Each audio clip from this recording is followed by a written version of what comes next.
우리 성교사님 나오실 때 우리 크게 박수로 환영해 주시면 감사하겠습니다.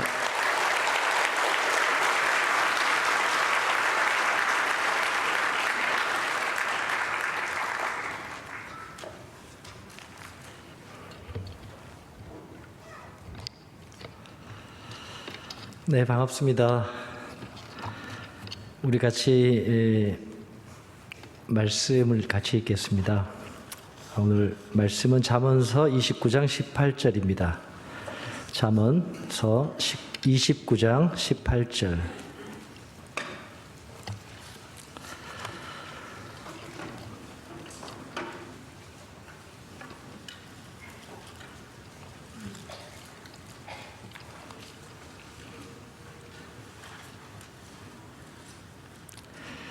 네, 찾으셨으면 우리 같이 한 목소리로 같이 봉독하겠습니다. 시작.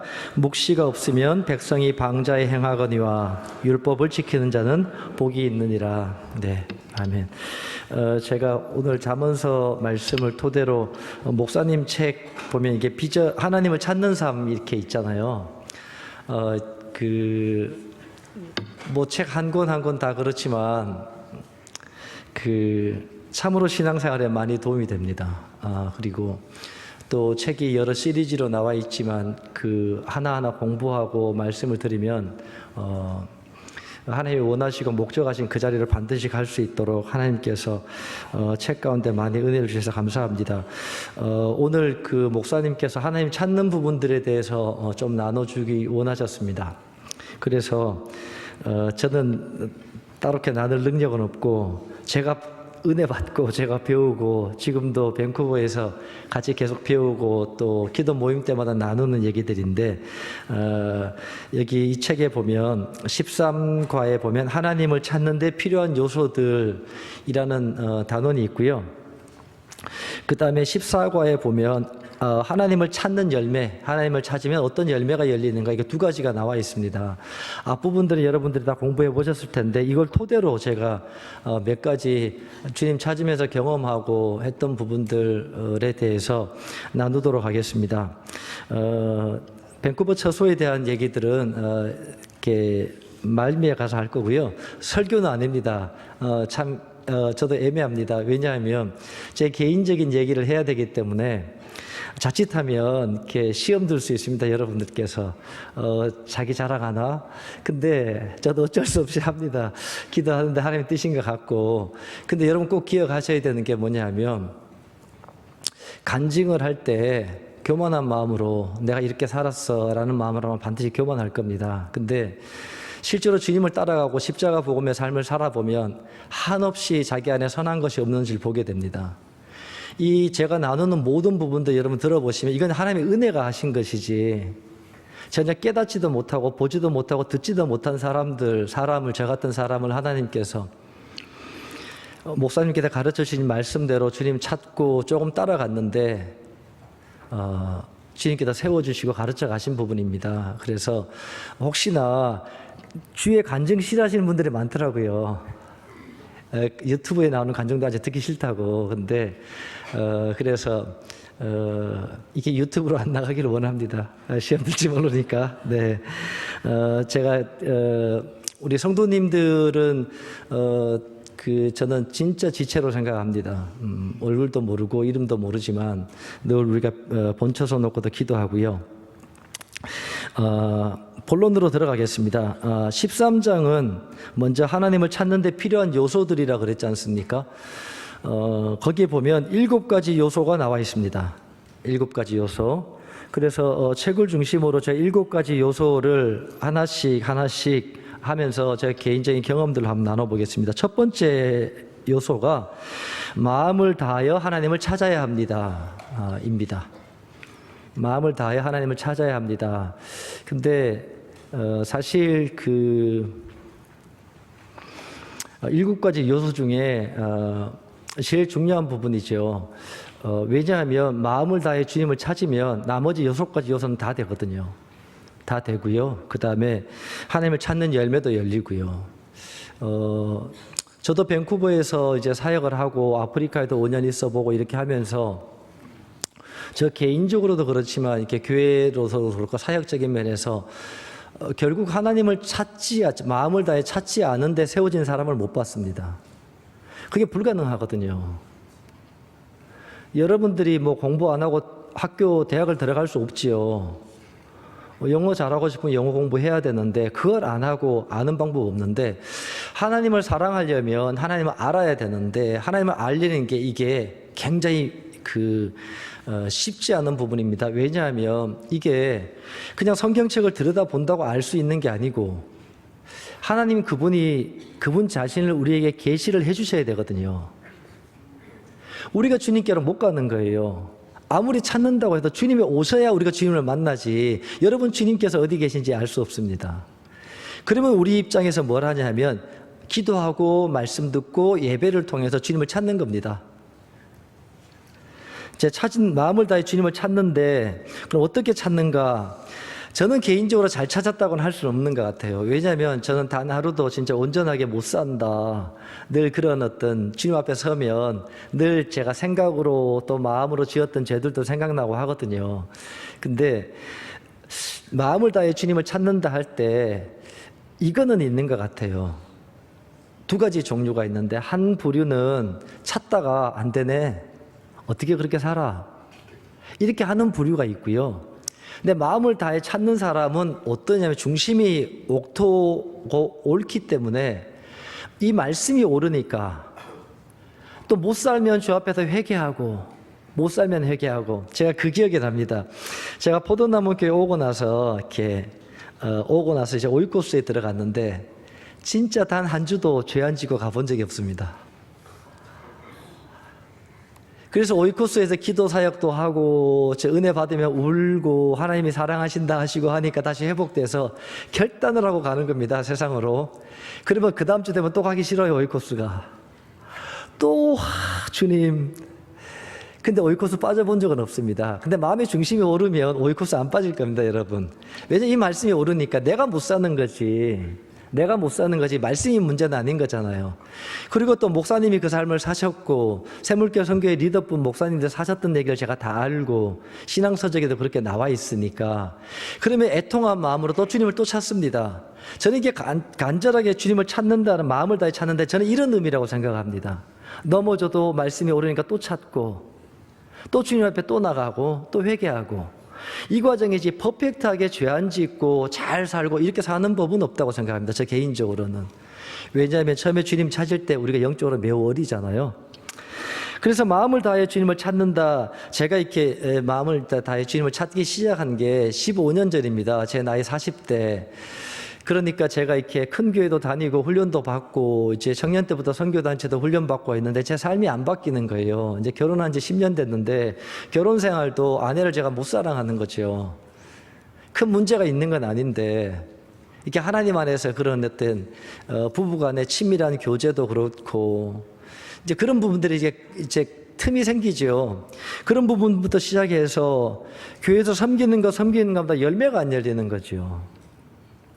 왜 열매가 열리지 않지? 그런 부분도 마찬가지고, 또 회사에 제가 그때가 15년째 됐습니다, 다닌 지가. 근데 회사 들어간 이유도 목적도 단 하나였습니다. 이 회사를 크리스찬 회사 되게 하는 거. 근데 15년 동안 노력하는데 안 되더라고요. 그러면서 제가 나이 40이 됐을 때 신앙생활에 나름대로 절망이 되고, 이게 기독교라면, 예수 믿는 거라면 나는 전도하면 안 되겠다 싶더라고요. 왜냐하면 나 같은 사람밖에 못 만들 거니까. 금식도 하고 기도할 때 은혜도 많이 받고 하나님의 경험도 합니다. 때때로 음성도 듣고 은사들도 부어지고 교회에서도 리더가 되고, 그렇게 함에도 불구하고 제 삶에 성경에서 말하는 그 역사들이 안 나타나는 거죠. 왜냐하면 신앙서적을 읽어보면 뭐 성경에 있는 사람들은 그렇다 치더라도 특별하니까 때에 따라 그렇게 생각할 수도 있잖아요. 물론 그렇지 않지만 우리가 다 똑같죠. 근데 신앙서적 읽어보면 너무너무 간증들도 많이 나오는데 왜 나는 이렇게 못 살지? 지치고 지치더라고요. 그때 제가 이렇게 어느 분, 포도나무께 지체인 분을 통해서 십자가 복음을 듣게 됐습니다. 들어보라. 그래서 저희 아내가 먼저 들었습니다. 듣고, 여보, 설교 들어보라는 거예요, 저한테. 그래서 이제 처음에는 아마 인터넷에서 들었던 것 같아요. 테이프도 없고 하니까. 근데 이제 듣는데 처음에 그게 나오자 의식과 본질 딱 듣는데 나는 완전히 본질은 없는 의식이더라고요. 그 다음에 거짓신앙 책에 나오는데 영락없이 저는 거짓신앙 책인 거예요. 뭐 이유야 막론하고 그 다음에 하나님과 친밀한 교제 나오는데 그래 내가 갈망한 게 이건데 그렇구나. 주님을 알고 사랑하는 게 신앙이구나. 근데 저는 이렇게 진짜 율법주의의 삶을 사는 거죠. 근데 얼마나 율법주의의 삶을 살았냐면 제가 군대에 있을 때는 저희가 이제 서울에 이제 부대가 있었습니다만 비상이 걸리면 저만 교회 보내줬습니다. 부대가 수백 명인데 너는 진짜 크리스찬이라는 거예요. 근데 저는 율법주의자였거든요. 돌아다 보면 율법주의자들이 왜 신앙생활을 열심히 하는 걸로 나오잖아요. 근데 주님과 교제가 없고 진정한 생명과 기쁨과 열매가 열리지 않는 껍데기밖에 없는 신앙. 제가 영락없이 40세까지 그 삶을 살았더라고요. 그래서 이제 설교를 듣기 시작하는데 저희 아내는 집에 있으니까 아침에 제가 출근하고 나면 뭐 새벽에 출근하죠. 그러면 출근하고 나면 전화선 뽑아놓고 컴퓨터 앞에서 인터넷에서 이제 포도나무교회 사이트 들어가서 이제 설교를 듣는 거예요. 그때 유튜브는 없었던 것 같아요. 이제 설교를 듣고 울고 회개하고 하니까 아내가 막 밖에 가기 시작하죠. 어떨 때는 애 밥 주는 것도 잊어버렸다고. 저희 작은 애를. 그만큼 이제 말씀 들으면서 이제 회개가 일어나기 시작하더라고요. 저는 그렇게는 못하니까 나중에 보니까 제가 사는 데가 포도나무 교회가 정자동에 있었는데 저도 정자동에 살았거든요. 분당에. 그래서 가서 이제 테이프를 산 거예요. 테이프를 사서 이제 차 트렁크에 싣고 제가 이제 하는 게 비즈니스 영업적으로 하다 보니까 회사에서 그걸 이제 듣고 다니는 거죠. 출근할 때 1시간 이상 들을 수 있고 퇴근할 때 1시간 이상 들을 수 있으니까 그러면 이제 하루에 뭐 설교 한 편 반은 듣잖아요. 그 다음에 이제 외출을 많이 하니까 계속 설교를 듣는 거죠. 일부러 외출을 많이 하는 겁니다. 일부러 지방 출장을 가고 지방 출장 가봤자 CDS 설교 한 개 다 못 듣습니다. 반 정도밖에 못 듣지요. 근데 이게 말씀을 계속 듣고 십자가 보면 집중적으로 여러 번을 계속 들었습니다. 그 테이프가 다 뭐 때에 따라 차에 이렇게 끼면 새로 이렇게 사서 또 듣기도 하고 하는데 이게 어렵지 않은 게 뭐가 왜 어렵지 않았냐 하면 이 말씀이 옳구나라고 했는데 들을 때마다 깨달아지는 게 있더라고요. 그래서 제가 이렇게 설교를 한 편을 들으면 꼭 한두 가지 이상 두세 가지는 깨달아지는 거예요. 근데 계속 설교를 듣기 시작하고 출근할 때 퇴근할 때 뉴스나 이런 걸 절대로 안 하고 이제 계속 듣다 보니까 깨달아지니까 이게 너무 재미있잖아요. 그 다음에 이렇게 하나님의 뜻이 비치더라고요. 일부 예배 때도 나눴습니다만 우리 신앙의 본질이 하나님과 친밀한 교제라 그러잖아요. 여러분들이 만약에 결혼을 하신 분이라면 아내와 남편이 친밀한 교제를 하려면 생각과 말과 행위가 같아야 합니다. 그렇지 않고 친밀한 교제는 안 되잖아요. 한편으로 마음을 접고 지내죠. 친구 관계는 어떻습니까? 마음이 다르고 생각이 다른데 친구가 됩니까? 안 되지요. 여러분 자녀와 부모의 관계도 마찬가지입니다. 마음과 생각과 뜻이 다르면 자녀와 부모가 화목합니까? 못하지요. 그럼 이 세상에서 가장 중요한 관계가 보면 부부 관계, 자녀 관계, 친구 관계인데 예수님 보십시오. 예수님이 우리 보고 뭐라 하시냐면 우리를 신부라 그러세요. 그리고 우리를 친구라 그러세요. 그러니까 우리가 그분의 아들이라 그래요. 그러니까 하나님께서 이 땅의 그런 관계들을 통해서 하나님과의 관계가 소중한 것들을 알게 하시는 거죠. 그 본질이 뭐냐면 그런 모든 관계의 본질은 친밀한 교제죠. 사랑의 교제지 않습니까? 근데 그게 마음과 뜻과 생각이 같아야 한다는 거죠. 그래서 이게 에덴 동산에서는 같은 마음과 같은 뜻으로 하나님과 교제하다가 결국 타락하니까 자기 생각이 나오니까 타락하잖아요. 이게 타락의 본질인 거죠. 자기중심적이 빠지니까. 그래서 이게 십자가 복음이 저를 거기로 다시 이끌어 주더라고요. 그러니까 대리점에 갔다고 나오는데 설교를 또 듣잖아요. 그러니까 내가 인본주의로 말한 게 생각나는 거예요. 그리고 내가 대리점 사장을 의지하고 물건 팔려고 노력하는 것도 때에 따라 보이기도 하고 때에 따라 말을 할 때 과장을 하기도 하고 그 경쟁사를 깎아내리기도 하고 우리 게 좋아요. 왜 경쟁사가 13개나 있었거든요, 한국에. 그러니까 그게 계속 비치는 거죠. 말씀을 들으니까. 그러면 또 회개하고 그 다음에 또 다른 대리점에 갈 때는 회개하고 하나님 은혜 베풀어 달라고 하고 가서면 좀 더 승리하는 삶을 살게 되고 그러면서 계속 가다 보면 말씀을 계속 듣다 보면 갑자기 차가 나를 추월하거나 꽉 껴들면 화가 나잖아요. 근데 성경 말씀이 또 들려오는데 이게 죄구나. 이렇게 하면 안 되네. 축복해야 되는 거구나. 저 사람이 하나님을 아는지 모르는지 모르지만 그래서 이렇게 하나님 저분이 끝까지 안전하게 가게 해주세요 라고 기도도 하게 되고 하니까 이게 말씀을 듣고 회개되고 하나님의 경험되고 하나님의 뜻이 자꾸 비치니까 이게 하나님의 뜻과 내 뜻이 모든 면에서 하나하나 맞아 들어가기 시작하더라고요. 그런데 제가 포도나무교회 다니기 전에 한 1년 반 정도 있을 때 제가 대충 따져보니까 한 2,000에서 3,000시간을 설교를 들었더라고요. 저는 직장 생활을 하루에 14시간, 16시간씩 일을 했기 때문에요. 뭐 앉아서 들을 수는 없었어요. 그러면서 이제 그나마 집에서도 좀 찾고 싶고 하니까 이제 일찍 퇴근을 해서 저녁에 밤늦게 집에 오면 여러분들은 생각하면 그렇게 피곤한데 밤늦게마다 또 주님을 찾아? 그렇게 할지 모르지만요. 설교 말씀을 계속 들으면서 주님을 찾으면 그 은혜가 부어지거든요. 깨달아지고 내가 하나님을 너무 모르는구나. 내 생각이 너무 앞서가고 내가 주님을 너무 모른다는 사실이 알아지니까 찾는 동기가 되지 않습니까? 그러니까 그동안 기도도 뭐 유창하게 했는데 이제 퇴근해서 건넌방에 가서 이렇게 기도하는 거죠. 주님의 얼굴을 보여주세요. 이렇게 다 보여주실래나? 그러니까 뭐 손을 구하는 기로 얼굴을 구하는 기도 하니까 모든 게 손을 구하는 기처럼 느껴지는 거죠. 제가 그 부분을 모르니까요. 못 자라간 거죠. 왜냐하면 이게 경험으로 배워지는 거잖아요. 이론으로 배워지는 게 아니고. 이 책을 쓴 여주본 목사님한테는 이게요. 씨앗이 뿌려져서 열매가 열린 거지만 저한테는 씨앗의 형태로 오는 거잖아요. 이게 아직 열매가 안 되니까 모르는 거예요. 저는. 근데 이론인 거죠. 근데 이 말은 맞아요. 성경적으로. 왜 성경을 보면 맞잖아요.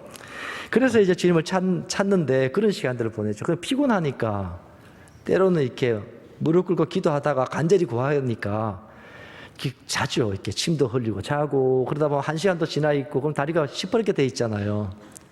새벽 1시, 2시 돼 있고 이제 이런 시간들을 가는데 주님 얼굴이 보여져 말이죠.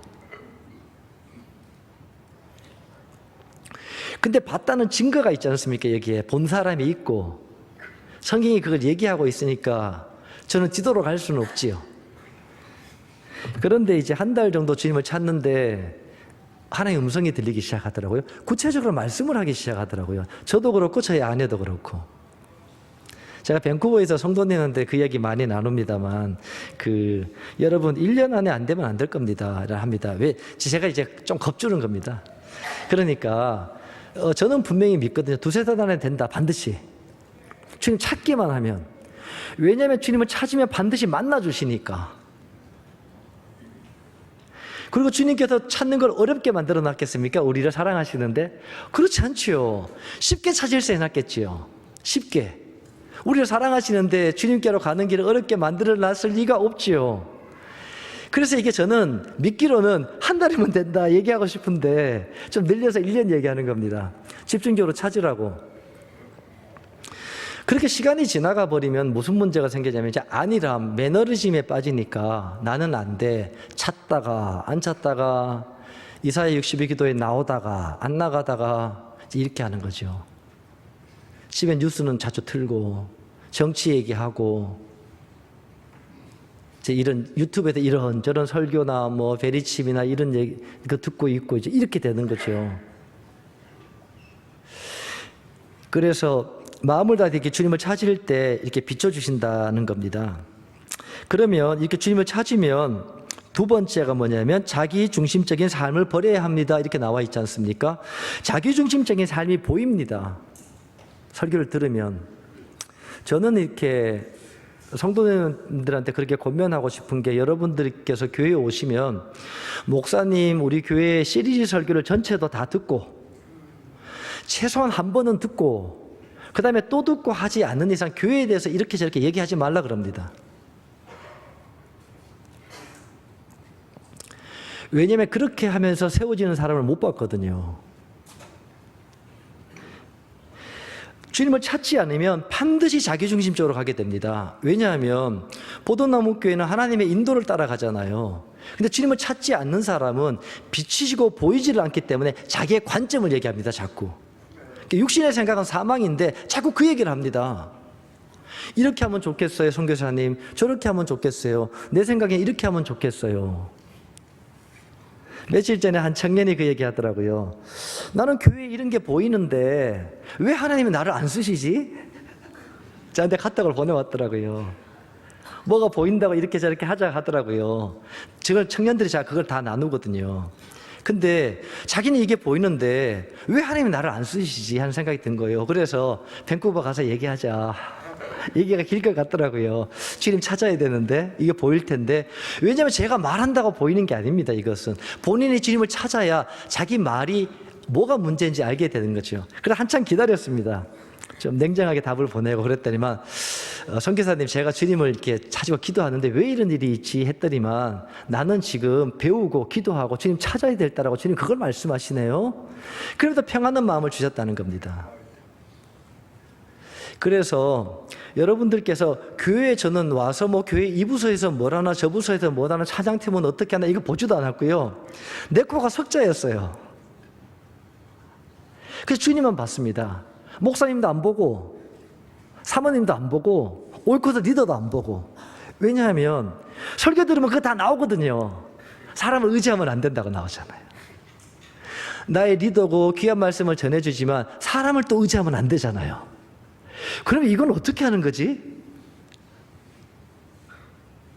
이런 숙제들이 계속 주어지니까 더 주님 찾게 되고 하는 거죠. 제가 그 포도나무교회 다녔다고 이렇게 본처서 다니고 했으니까 그 성도님들은 그러더라고요. 그 여주보 목사님하고 얘기를 많이 해봤을 거라고 생각하는 거예요. 근데 저희 여주보 목사님한테 3년 반 동안 딱 한 가지 물어봤습니다. 어떤 책에 대해서. 목사님, 이 책 어떻게 생각하세요? 조심한 겁니다. 혹시나 사람을 의지할까 봐. 설교에 나오잖아요. 여주보 목사님 설교에. 모든 게 조심스럽더라고요. 영적으로 되게 예민해지고 사람하고 친해지려고 하지 않고, 교회도 잘 따라가는 사람 옆에 가려고 하지 않고, 성도님도 바라보지 않고 주님만 찾는 거. 그게 제가 대단해서 그런 게 아니라 설교에 다 나와 있어요. 책에 나와 있고. 그래서 여러분 꼭 그렇게 하시길 축복합니다. 그러면 금방 세워집니다, 여러분. 사람 보고 시험 들고 저기는 왜 이래, 이건 왜 이래, 리더는 왜 이래, 절대로 그렇게 해서 하나님 만날 수 없습니다, 여러분. 그래서 그 자기중심적을 내려놓으시고요. 그렇게 하는데 이제 하나님께서 이제 자기중심적인 본격적으로 다루기 시작하다 이제 부부 관계를 다루기 시작하는 거예요. 뭐가 힘드냐고 저는 아내한테 늘 그렇게 얘기하는 거죠. 회사 갔다 와서 뭐 얘기하면. 근데 이제 주님 찾으니까 주님께서 그러시는 거예요. 마음속에 네 아내가 힘들다면 힘든 거야. 근데 너는 왜 뭐가 힘드냐고 왜 이야기하냐. 근데 그전에는 한 10분 얘기도 하기도 힘들었어요. 깊이 있게.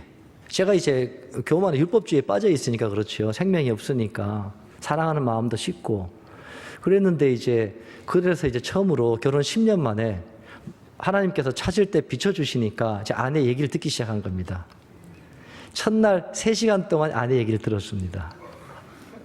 근데 1시간, 2시간 지났는데 제 눈에서는 뜨거운 눈물이 나오더라고요. 이게 성령의 역사입니다. 아내라는 사람이 하나님의 딸로 보이기 시작하고 한 영혼으로 보이기 시작하고 내가 사랑하지 못하는 것들에 대해서 회개가 나오고, 그래서 그 다음 날도 2시간 동안 얘기하고, 그러면서 이제 아내하고 소통이 되기 시작한 겁니다.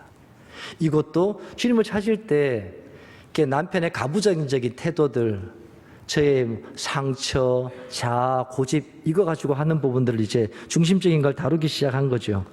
그러면서 아내에게 어떤 거짓말도 못하게 하고 과장도 못하게 하고 아내 모르게 있던 빚 같은 것도 하나님 얘기하라고 제가 얘기했거든요. 하나님한테. 하나님, 제가 설교 듣지만 그 한 가지는 하라는 말을 하지 마세요. 아내가 뒤로 기적할 수 있어요. 그게 뭐냐면 저희 아내는 굉장히 절약하고 저희가 부유하진 않았기 때문에 살았는데 제가 친구한테 돈도 빌려주고 신앙서적도 막 사고 추석책도 사고 그렇게 하면서 이제 돈이 이제 이자가 늘어난 겁니다. 근데 하나님 첫 번째 그걸 다루시더라고요. 그렇게 부탁했는데 이게 자기중심적인 거죠. 자기중심적인 거죠. 그래서 제가 지금 그 침대가 기억납니다. 저희 아내가 누워있던 침대. 여보, 내가 할 얘기가 있어. 침대에 걸터앉아서 저희 아내가 당황하는 거죠. 저 남자가 왜 저러지? 근데 얘기했어요. 근데 아내가 말을 못 하더라고요. 그러면서 이제 아내가 열심히 저축하는 거 다 깨서 그 빚 갚고. 이제 이런 데다 자기중심적인 거, 남편으로서 했던 부분들. 이게 철저히 다루시더라고요. 이제 그러면서 이제 이거 사실 죄죠. 그래서 이제 세 번째가 뭐냐면 죄를 회개해야 합니다. 이렇게 나오잖아요. 죄를 회개해야 하는데, 제가 포도나무교회에 와서 이제 처음에 한 3개월 정도 안에 세 분한테 용서를 구했습니다. 두 분은 제가 얼굴을 처음 보는 분이었고요. 포도나무교회 처음 왔으니까요. 여기 와서 두 번인가 그랬고, 제가, 정자동에 있을 때 한 번 그랬습니다. 왜냐하면 제가 이제 와 있는데 어떤 분이 행동하는 게 저분 왜 저러시지? 애들이 예배하는데 이렇게 방해하는데 왜 그냥 놔두지? 이 생각이 들더라고요. 근데 설교를 듣고 말씀을 듣는데 그게 판단이라고 느껴지는 거더라고요. 그러니까 어떡합니까? 용서 구해야 되잖아요. 뭐 그분도 상당히 어색했겠지만 저는 제 코가 석자니까요. 뭐 그분이 어떻게 상관없이 일단 말씀이 그러니까 용서 구하자. 용서 구하고 3번 딱 그러니까 그 다음에 제가 한 3년 3개월 정도 다닐 때 제 기억으로는 성도들을 판단해 본 적이 없어요. 그래서 저는 머리 숙이고 다녔습니다, 교회에. 왜냐하면 제가 영업을 오래 했다 그랬잖아요. 사람 얼굴만 봐도 알아요. 목소리 들어도 사람이 판단이 되는 거예요. 그러니까 성도님들 이렇게 보면 딱딱딱딱 인식이 되는 거죠. 저는 이분은 같다, 이런 분 같다, 저런 분 같다. 그러니까 너무너무 고통스러운 거예요. 그러니까 머리를 숙이고 다니는 거예요, 교회에. 밴쿠버 처소에 어떤 성도님이 새로 오셨는데 이 교회는 왜 이렇게 기쁨도 없고 사랑도 없고 왜 성도들끼리 교제하는 것도 별로 반기는 것 같지 않고 왜 이러냐고 막 저한테 그러더라고요. 근데 자기 코가 다 석자인 거예요. 왜냐하면 안 세워진 사람들끼리 만나라는 경향이 있거든요. 왜냐하면 포도나무교회도 마찬가지인데 세우신 분들은 어떤 사람이 와서 뭘 판단하면 그걸 안 듣거나 못 들은 채 하거나 좀 뭉개지요. 그럼 어색하니까 내 얘기를 들어줄 사람을 찾아. 그렇죠. 그러면 둘이 이제 난리 나는 거예요. 완전히 어둠이 싹 트서 열매 맺고 이제 이런 역사가 일어납니다. 그러면요, 점점 기도 모임 안 나오고 눈빛만 봐도 알죠. 교회에 대한 부정적인 마음이 딱 들어오고 너도 그렇게 생각했니? 나도 그러는데. 이렇게 이제 어둠이 퍼져나가요. 그러면 그 옆에 사람이 또 모여. 그러니까 교회를 섬길 때 이 부분이 가장 조심스럽습니다. 그래서 꼭 만날 때는 세워진 사람과 안 세워진 사람을 만나게 해줘야 되지, 안 세워진 사람끼리 만나면 완전히 옆길로 반드시 가게 돼 있기 때문에 소경이 소경을 인도할 거니까 구덩이에 반드시 빠질 거니까 근데 매우 조심해서 봐야 됩니다. 그래서 이제 그런 부분 가르치다 보면 왜 교제를 못하게 하냐, 사랑이 없냐. 그런데 처음에 성도님들이 잘 안 세워졌을 때는 자기 코가 석자니까 말씀을 계속 듣고 애통한 거죠. 근데 그런 부분들이 있더라고요. 그런데 그렇게 용서를 구하는 겁니다. 가족들에게, 형제 자매에게 용서 구하고, 어떨 때는 이런 경우도 있습니다. 이렇게 제가 이렇게 다닐 때 참 은혜가 많이 보여지는 어떤 형제가 있었는데 그 형제 뒤에 딱 앉았는데 질투가 나더라고요. 쑥 올라오더라고요. 왜 나는 저런 은혜를 안 주지, 하나님이? 그러면 이거 심각한 거잖아요, 이렇게. 근데 왜 이게 잘 느껴지냐면 계속 말씀을 들으니까, 계속 주님을 찾으니까 영적으로 예민한 거죠. 그러니까 하나님께서 그 형제 뒤에 앉게 하신 분이 하나님인 겁니다. 저희 그 부분을 다루기 위해서. 안 그러면 저를 포도나무께서 못 쓸 거 아닙니까? 내가 가장 높은 자리에 가야 되고, 내가 가장 은사도 많이 보여줘야 되고, 내가 하는 일에 열매도 열려야 될 거잖아요. 그러면 어떻게 하는가? 그걸 아내에게 나눕니다. 내가 이런 부분이 있었어. 그런데 하나님께 회개합니다. 그 다음에 그게 딱 끊어집니다. 그래서 하나님께서 우리를 세워가실 때 교회 안에서 많은 부분들을 다루시죠. 참 중요한 부분들이 그렇습니다. 이렇게 여러분들 에이든 터저 목사님 아시지요? 에이든 터저 목사님 아실 텐데 그분이 이렇게 얘기합니다. 그분 책에 하나님의 길에 우연은 없다라는 책이 있거든요. 그 책에 보면 하나님의 자녀에게는 우연이라는 것이 없다. 그는 정해진 길을 간다. 그 길은 그가 존재하기 전에 그의 존재가 오직 하나님 마음속에만 있었을 때 태초에 이미 그를 위해 정해졌다. 하나님이 우리의 길을 그만큼 정해놓으신다는 거죠. 어떤 사고가 갑자기 그를 덮치고 불행이 살금살금 그의 길로 다가오는 것처럼 보일 수도 있다. 근데 그건 겉으로만 그렇게 보일 뿐이다. 이런 것이 불운이라고 느껴지는 이유는 우리가 하나님의 숨겨진 섭리의 은밀한 각본을 읽을 수 없고 그분의 최종 목적을 알 수 없기 때문이다. 참된 믿음이 찾아오면 우연과 불운은 영원히 사라진다. 모든 게 하나님의 행하심으로 보인다 이 말입니다. 우연은 없습니다. 제가 이렇게 포도나무 교회가 이쪽으로 이사를 왔어요. 이사를 와서 한 번은 이사 온 지 얼마 안 됐는데 저희 둘째 아이가 초등학교 1학년 때 전학 온 지 얼마 안 됐는데 애가 실종된 거예요. 학교를 갔던데 실종됐어요. 3시간, 4시간 지나도 없으니까 제가 지방 출장 가 있는데 전화가 왔더라고요. 이제 경찰에 신고하려고. 온데 다 사람들 다 풀어서 찾았는데 초등학교 1학년짜리잖아요. 길도 잘 모르는 애고 집에 왔다 갔다 하는 것밖에 모르는데 없어진 거죠. 그러면 이게 뭔가 여러분 이게 우연입니까? 믿음의 길에는 우연은 없다 그랬잖아요. 그럼 하나님께서 뭘 하시지 지금? 그러면 알았어. 그러면 내가 하나님한테 기도해 볼게. 그리고 직원이랑 지방에 출장 가 있다가 내가 잠깐 뭐 이렇게 기도할 거 있어라고 하고 이제 가서 기도합니다. 하나님, 우리 진영이 어디 있습니까? 왜 하나님을 아시잖아요. 저희 믿음을 테스트하기 위한 거였다는 거죠. 그랬더니 금방 만나게 될 거다. 그랬어요. 근데 한 30분인가 20분 있다 전화 왔더라고요. 포도나무께도 발견됐다는 거예요. 저희 집이 도연마을이거든요. 근데 경부고속도로 건너편에 어떤 자기 친구 애가 이게 사는 애가 데려다 나가고 울고 발견됐다는 거예요. 근데 용케 포도나무께 제 사무실에서 저를 안 거죠. 이렇듯이 이런 일은 수없이 일어납니다. 성도들이 쓰러질 때, 시험 들 때, 가정에 어려움이 찾아올 때, 환난이 찾아올 때, 근데 이게 다 우연이 아니라는 겁니다. 믿음의 세계에서는요. 이스라엘 백성들이 광야에서 자꾸 그것이 우연이라고 생각한 겁니다. 왜 우리에게 이런 일이 생겼지? 믿음이 없으니까요. 믿음이 없으면 그게 우연이고 불행이라고 생각하는 겁니다.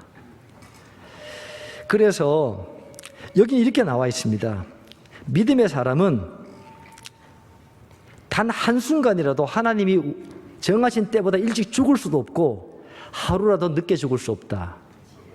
그만큼 하나님은 완벽하게 우리를 인도하십니다. 모든 생각과 뜻과 행동이 하나 되게 하신다는 겁니다.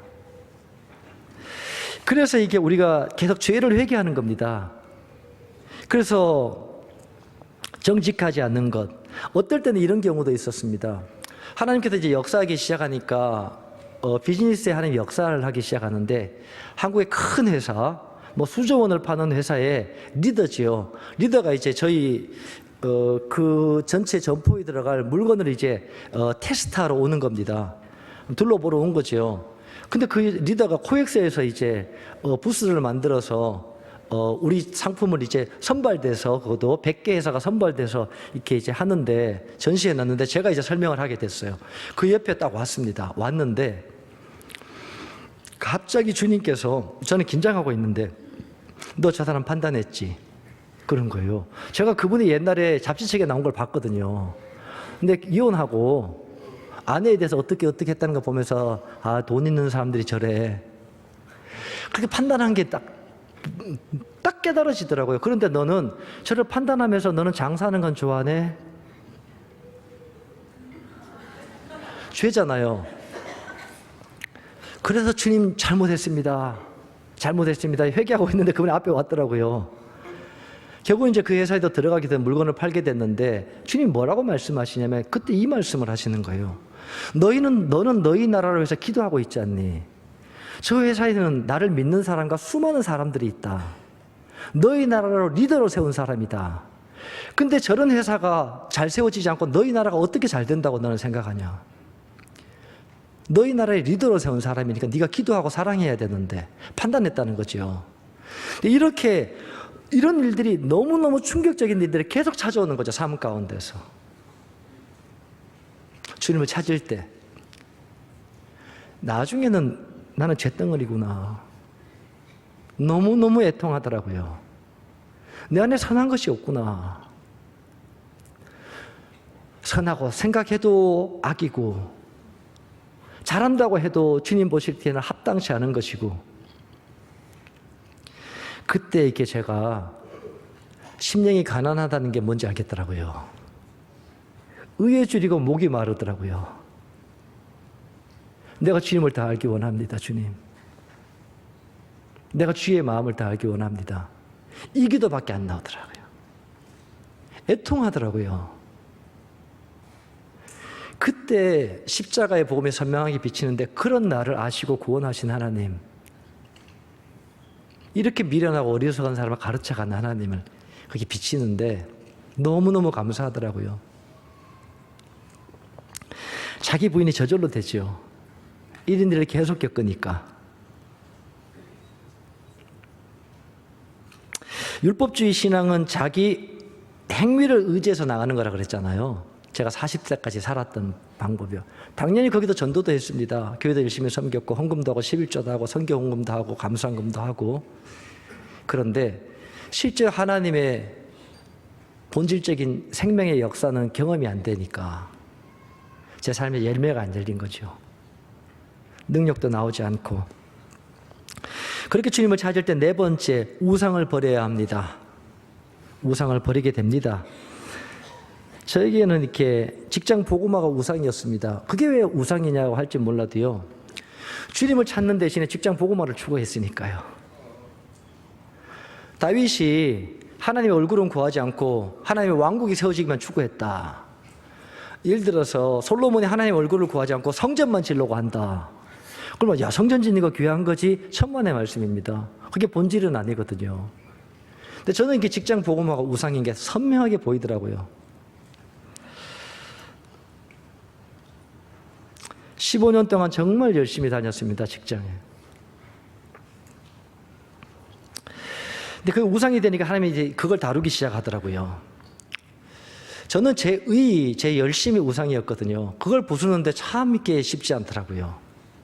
제가 이렇게 어릴 때 저희가 이제 시골에 살면 이렇게 동네에 이렇게 이웃집은 이제 밭 농사 지면 이렇게 밭 거들어 주러 가거든요. 밭일 거들어 주면 초등학교 3학년 때 4학년 때도 가요. 가면 어른들만큼 일을 못 하잖아요. 그러니까 죄책감이 생기는 거예요. 그러다 이제 참 먹으러 오라 그래요. 중간에 간식 먹으러. 그럼 못 가. 한 5번, 6번 불러요. 왜냐면 내가 그만큼 일을 못 한 거지요. 자기 의가 어려서부터. 그러니까 하나님이 저를 다루기 시작하는데요. 그게 참 힘들더라고요. 저희 집이 예전에는 두꺼비 집 있잖아요. 시골에 두꺼비 집. 나무로 이렇게 하면. 제가 초등학교 때요, 동네 사람들 두꺼비 집 갈아주고 그랬습니다. 사다리 놓고 올라가가지고. 때다 감정도 당하기도 하고. 근데 이게 뭐냐면 자기 의의가 이게 완전히 그냥 뿌리가 너무 깊은 거예요. 그래서 어떻게 하나님이 다루시냐면 주님을 계속 찾고 있을 때입니다. 계속 찾으니까 이렇게 한 번은 이렇게 이런 홈쇼핑 방송을 저희가 했는데, 제가 홈쇼핑에 여러 많이 나갔습니다. 회사 대표로 나가서 양복 입고 서 있잖아요. 왜 한마디 거들고 이제 있는데, 그 홈쇼핑 방송을 저희가 최초로 했기 때문에 아주 잘 됐습니다. 근데 점점 이제 경쟁사들이 좋은 시장이니까 들어오니까 점점 비즈니스가 안 되기 시작하는 거죠. 그래서 급기야는 이렇게 홈쇼핑에서 이번에 안 되면 방송 못 해요. 지금까지 해준 것도 지금까지 열심히 했고 성과가 있게 해준 거예요. 그런 거죠. 그래서 이제 점점 방송 시간도 안 좋은 데로 밀리기 시작해서 토요일 날로 갔다가 TV 안 보고 다 놀러 가는 시간 아닙니까? 토요일 날은. 토요일 날 낮에 누가 집에 있어요. 홈쇼핑 안 보니까 저희는 디지털 피아노 이런 걸 만들어서 팔았는데 주일 날까지 밀린 겁니다. 그러니까 제가 홈쇼핑 담당이니까 그냥 저는 별로 죄라고 생각 안 한 겁니다. 왜냐하면 또 새벽기도 갔다가 아니면 안 되면 오후에 방송하면 오전 예배 갔다가 아니면 저녁 예배 가고 했으니까 이건 어쩔 수 없는 거라고 생각한 겁니다. 그랬는데 어느 날 이렇게 이번 방송이 마지막일 수 있어요 하더라고요. 그게 주일날 방송인 거죠. 주일날 방송을 그러니까 제가 마음도 떨리고 너무 회사가 힘든 상황이 되고 있을 때라 이제 우리 홈쇼핑 방송국 회의실에 우리 사장님하고 다 이렇게 직원들 다 이렇게 손잡으라고 한 겁니다. 다 불신자거든요. 크리스찬이 하나도 없는데 손잡으라고 하고 그게 제가 15년 넘게 전도를 못한 거죠. 교회는 진짜 많이 데려갔는데 직원들을. 근데 기도 한참 했습니다. 한참 하고 그날 50분 방송 하는데 30분이 지나서 사장님하고 이제 사장님이 위에서 이게 계속 이제 콜이 얼마나 들어오고 얼마나 팔렸나 실시간으로 체크하는 걸 보고 내려오시면서 뭐라고 하냐면 어떡하냐? 10세대가 팔렸다는 거예요. 많이 팔릴 때는 2,000대, 1,500대 이렇게 팔리거든요. 근데 10세대 팔렸다는 거예요. 50분 방송에 이제 20분밖에 안 남았는데 이거는 우리 이제 망했다. 왜냐하면 홈쇼핑 방송이 회사 매출의 반이 넘어갈 때라. 그러니까 제가 너무 당황스럽더라고요. 그래서 화장실로 들어가다 기도할 데가 없어서 화장실에 들어가다 신문지 깔아놓고 기도합니다. 제가 뭐라고 했는지 아세요? 제가 회사가 우상이라 그랬잖아요. 직장 복음화가 우상이고 뭐라고 하나님한테 대들었냐면 하나님 이렇게 하면 복음이 전해지겠습니까? 이렇게 한 겁니다. 제가 왜 이렇게 하시냐고. 내가 처음으로 기도했는데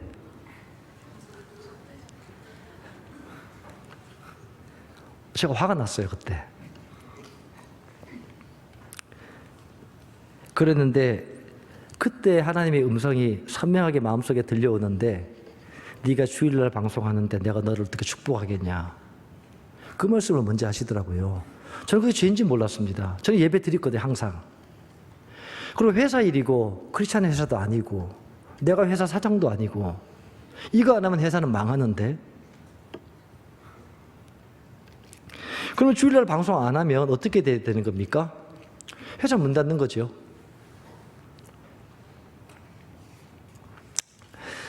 그런데 하나님께서 이제 그 손을 들어라 하시더라고요. 무릎 꿇고 있는데 이제 손을 딱 드는데 제가 환상을 제 인생에서 처음 봤습니다. 처음이자 마지막으로. 제가 공중에 떠 있고 지구가 남한이 있고 북한이 이렇게 구름 속에 희미하게 있는데 너무너무 한반도가 큰 거죠. 근데 남한 땅이 집중적으로 보이더라고요. 천연색으로 우주에 떠 있는 거예요. 두려움이 생길 만큼. 근데 뒤를 못 돌아보겠어요. 뒤에 누가 있는 것 같아요. 두려운 마음이 들더라고요. 하나님 오신 거죠.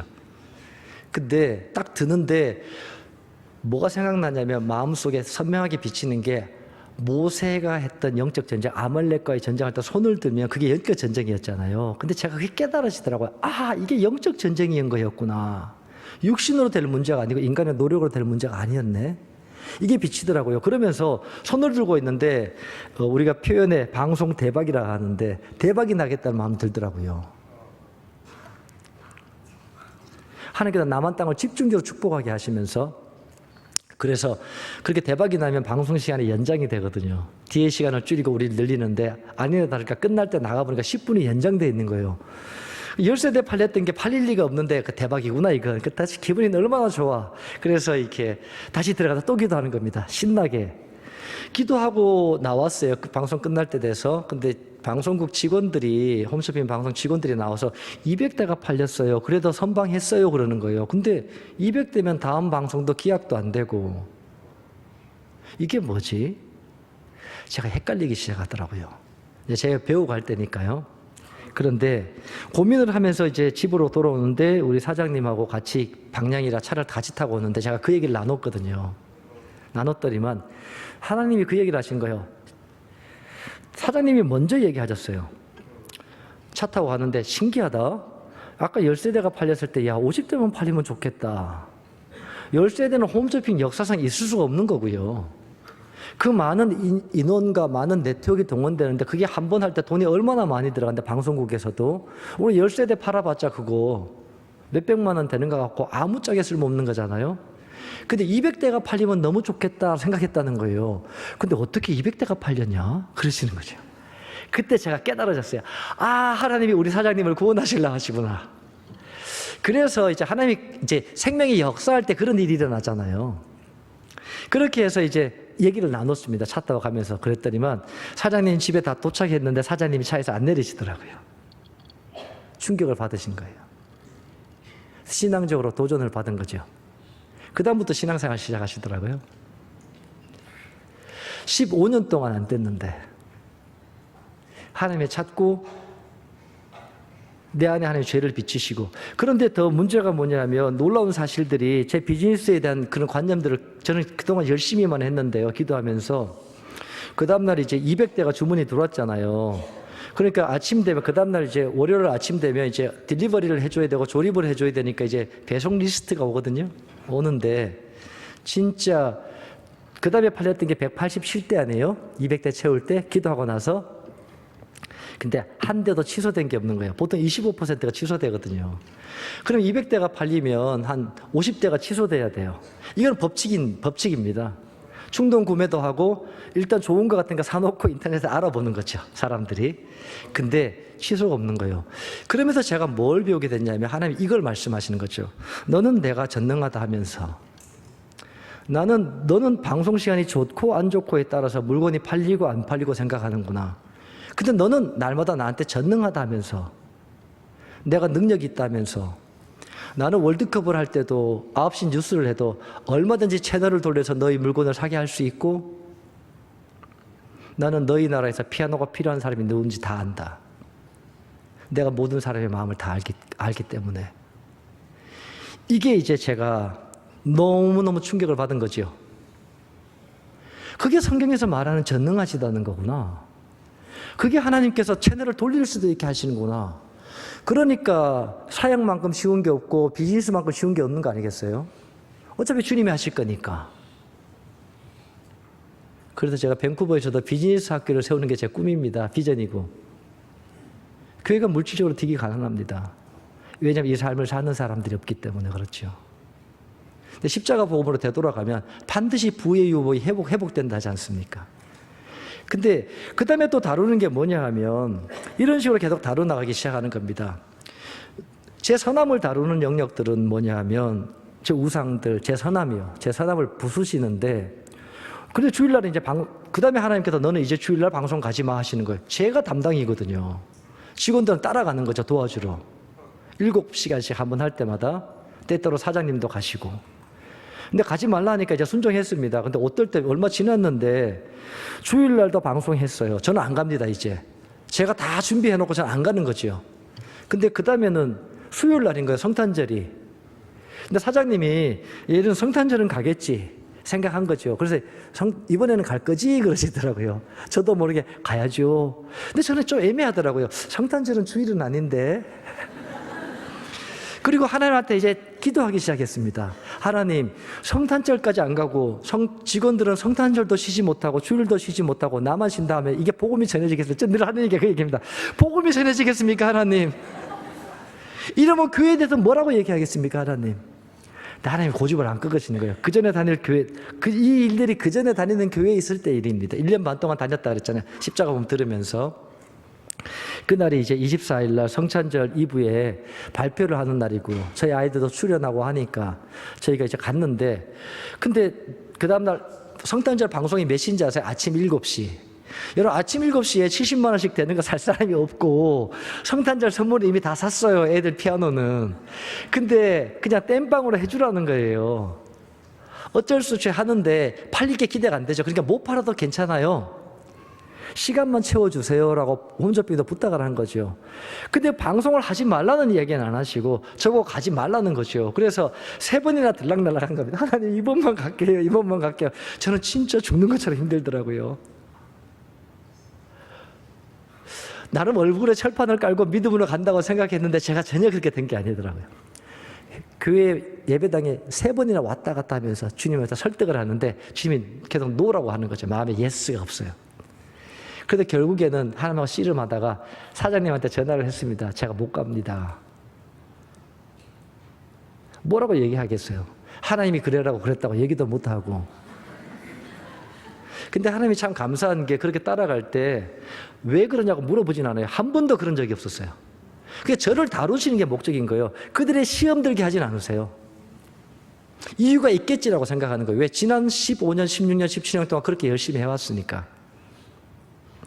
제 사장님이 그랬다고요.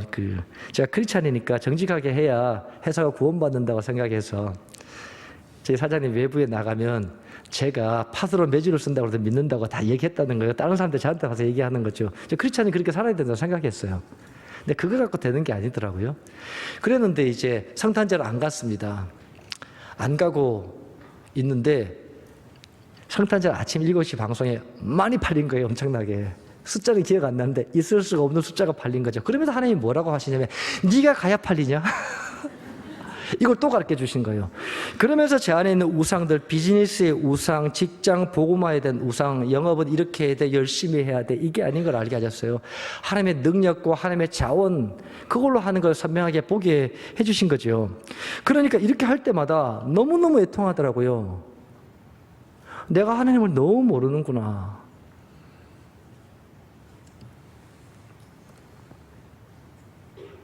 저는 진짜 바리새인이라는 얘기를 할 수 있어요. 제 자신에 대해서. 실제로 하나님에 대해서 전혀 모르는 겁니다.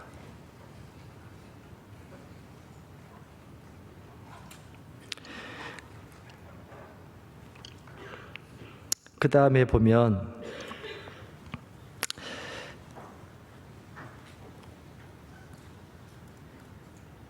그렇게 비즈니스 우상이 버려지니까 하나님이 그다음부터 비즈니스를 열어가기 시작하는데 놀랍게 열어가시는데 저는 이제 장사가 초점이 되면 안 되잖아요. 그러니까 큰 그 회사의 그 바이어가 담당하는 매출이 1년에 한 3천억, 4천억 되는 바이어인데요. 저희 공장이 저희 물건을 팔기로 했어요. 도입하기로 해서 이제 지방에 내려갈 때 저는 뭐만 해요. 그래 같이 갈 때 3천억, 4천억 파는 사람을요 만날 수 없어요. 중소기업에서. 내가 복음만 전하는 거죠. 계속. 왜냐하면 비즈니스가 초점되면 안 되니까. 그럼 어린아이처럼 되더라고요. 대기업을 사람을 만나도 계약이 돼도 절대로 못 기뻐하게 하시고 그걸 통해서 하나님의 목적이 돈이 아니라 영혼 구원인 걸 계속 보여주신 겁니다. 그 다음에 우상 중에 또 어떤 부분이냐면 자기를 세우려는 우상. 이제 교회 가운데도 보면 제가 이렇게 아까도 이렇게 우리 그 부분 나눴지만 비슷한 맥락인데 왜 내가 이만큼 하는데 나를 안 써주지? 근데 그런 게 없습니다. 하나님 나라는 여러분들이 준비가 되면 하나님이 항상 부르십니다. 하루도 늦지 않게. 근데 준비가 안 됐기 때문에 그런 겁니다. 다루는 거죠. 그래서 여러분 절대로 지적인 욕구로 십자가문 들으시면 안 됩니다, 여러분. 이론만 계속 쌓이게 되면 머리만 커진다 목사님 말씀하시잖아요. 그렇게 되면 진짜 괴물이 되는 겁니다. 입에서는 너무 진리 같은 말씀이 나오는데 삶에 열매가 없는 거죠. 그래서 교회 가운데 있을 때 여러분께서 여러분을 스스로 세우려는 노력을 완전히 내려놔야 하더라고요. 이런 부분들이 뭐냐 하면 그러니까 하나님께 교회에 왔는데 제가 그동안 찬양 인도하고 청년 때부터 찬양 인도자 했고 그 다음에 성가대 지휘도 하고 그렇게 해왔는데 처음에 저를 부르실 때 이게 싱어로 부르셨습니다. 저는 평생 싱어는 해본 적 없는데 싱어로 불러서요 저희 아내랑 같이 서서 찬양하고 교회에서 시키면 시키는 대로 하라는 거 다 순종했습니다. 근데 쉽진 않지요. 저를 세우고 싶어서 그런 게 아니라 내가 이걸 꼭 해야 되는 건가? 이런 생각. 예를 들면 제가 원래 트럼펫을 전공했어요. 대학교 때요. 트럼펫을 불었는데 제가 이제 찬양 인도자가 트럼펫을 한 걸 알죠. 그래서 언젠가 컨퍼런스를 하는데 트럼펫을 하라는 거예요. 근데 저는 트럼펫 안 분 지가 20년이 됐고 악기도 없고 트럼펫은 이게 근육이 있어야 되는데 저는 근육도 다 없어져 버렸기 때문에 전혀 불 수가 없어요. 이건 피아노가 아니거든요. 트럼펫은. 플룻처럼 불면 소리 나는 게 아니에요. 바람 넣는다고. 이거는 호흡을 해야 되고 근육이 있어야 입술이 떨거든요. 압력을 이게 여기서 견뎌야 하기 때문에요. 그래서 큰 소리가 나잖아요. 근데 하나님께서 하라는 걸로 들리더라고요. 트럼펫을 삽니다. 직장 바쁜데 이제 레슨을 구하죠. 레슨 받아야 되니까 밤 10시, 11시에 이제 레슨 받으러 다니고, 어떨 때는요, 예술의 연습실이 없어서요, 예술의 전당 뒤에 산에 올라가지고 밤 11시에 나팔을 부는 거예요. 저를 다루시는 겁니다. 우애는 없다 그랬지 않습니까, 여러분? 하나님이 하는 일들, 교회에서 인도하는 일들에도 여러분 우연이라고 자꾸 받아들이게 되면요, 여러분이 결정하게 되고요, 하나님을 경험할 수 없습니다. 저는 리더의 말에 순종하고 리더를 통해 말씀하는 걸 생각하고, 그러니까 그걸 통해 저를 빚는 거죠. 주님이 말씀하면 교회 중심적으로 사는가, 내 뜻대로가 아니라 교회의 뜻대로, 교회의 필요를 채우는 삶을 살 건가. 여름이니까 컨퍼런스 할 때가 아파트에서 못 불잖아요. 베란다 문 닫아놓고 농문 열어놓고 옷에다가 나팔 이렇게 앞에 갖다 놓고 요 벗어져 땀이 뻘뻘뻘뻘 나니까요. 연습할 데가 없으니까. 2번 하고 하나님의 테스트가 끝난 것 같더라고요. 그 다음에 더 하라는 얘기 안 하시더라고요. 이렇게 교회에 따라갈 때 교회를 판단하지 않고 교회의 질서와 건의에 순복하면서 자기를 세우거나 내가 하기 싫은 건 안 하고 하고 싶은 거 하고 할 만한 거 하고, 이런 부분들 하나님이 테스트하십니다. 그런 마음의 우상들, 죄들을 이렇게 돌이키게 하시고요. 5번째는 세상 사랑을 버리게 하는 겁니다. 그렇죠? 책에 나와 있습니다. 여러분 다 읽어보시면 됩니다. 세상 사랑. 제일 큰 세상 사랑은 뭐겠습니까? 돈이지요. 돈 의지하는 거죠. 저는 이렇게 아이 둘 낳고 나서 셋 나면 돈이 많이 들고 키우기 힘들 거라고 생각해서 안 낳았습니다. 그러다가 5년 반 만에 셋째를 포도나무께 나와서 낳았습니다. 회개하고. 제가 돈이 우상이었더라고요. 결국 돈 때문에 안 난 겁니다. 돈이 만들 거니까. 어떨 때는 많은 돈을 빌려주기도 해보십니다. 융자를 내서 지체들의 필요를 실제로 채우는 테스트 하십니다.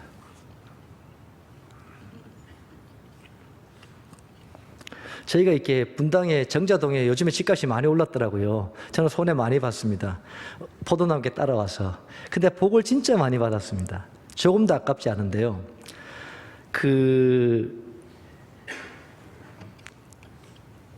정자동에 이사 갔는데 좋더라고요. 살기가 너무 좋고, 탄천 바로 옆에, 학교 바로 옆에 붙어 있고, 정자역 바로 건너편에 아파트, 가장 가까운 아파트입니다. 근데 하나님께서 다루시죠. 교회가 분당으로 이사 간 거예요. 몇 달 만에, 용인으로.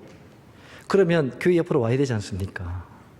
주님 찾으려면 교회 옆에 있어야 되잖아요. 다윗도 그렇게 하나님의 성전을 사모했는데, 그냥 무조건 가야 되는 겁니다. 이런 부분들을 하나님 테스트 하십니다. 그러면 아이는 그러죠. 아빠, 내가 너무 오래 많이 전학을 해서 나는 다시 전학 안 하고 싶어요. 나는 친구가 없어요. 그럼에도 불구하고 자식이 우상될 수 있고요. 학군 좋은 게 우상될 수 있고.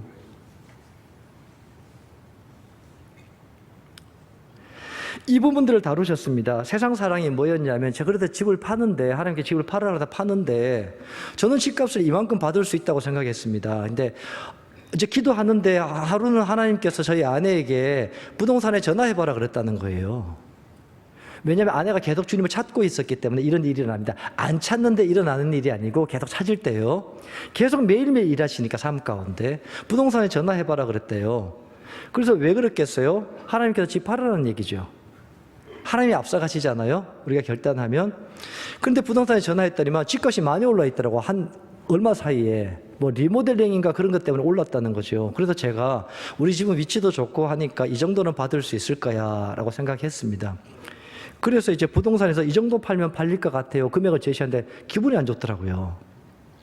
우리 집이 위치도 좋고 층도 좋고 그런데 왜 그렇게 하냐고. 그런데 하나님께서 그걸 갖고 호되게 다루시더라고요.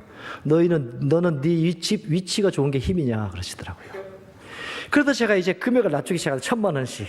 하나님 이렇게 팔을까요?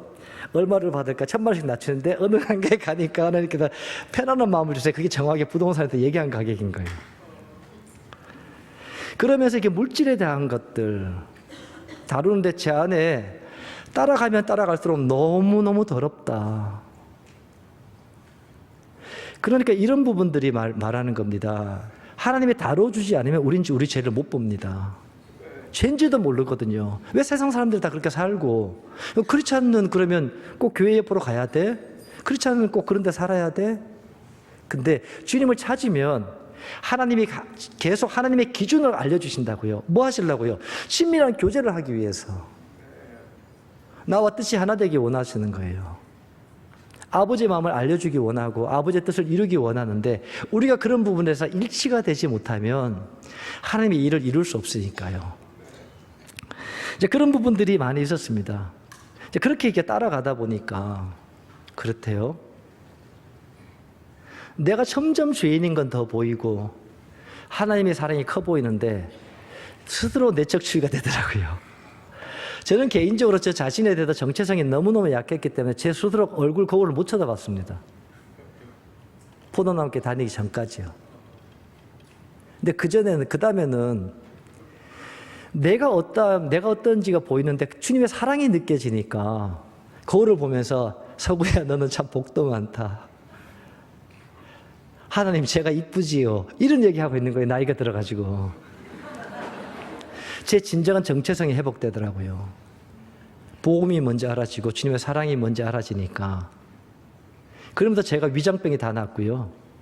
트라우마가 있었습니다. 어릴 때 물에 몇 번 빠져 죽을 뻔해서 눈 감고 샤워를 못했습니다. 제가. 근데 그때부터 그게 순식간에 다 떠나갔습니다. 그리고 몸무게가 지금 10kg 늘은 겁니다. 이게. 병이 다 났습니다. 아무것도 안 했는데.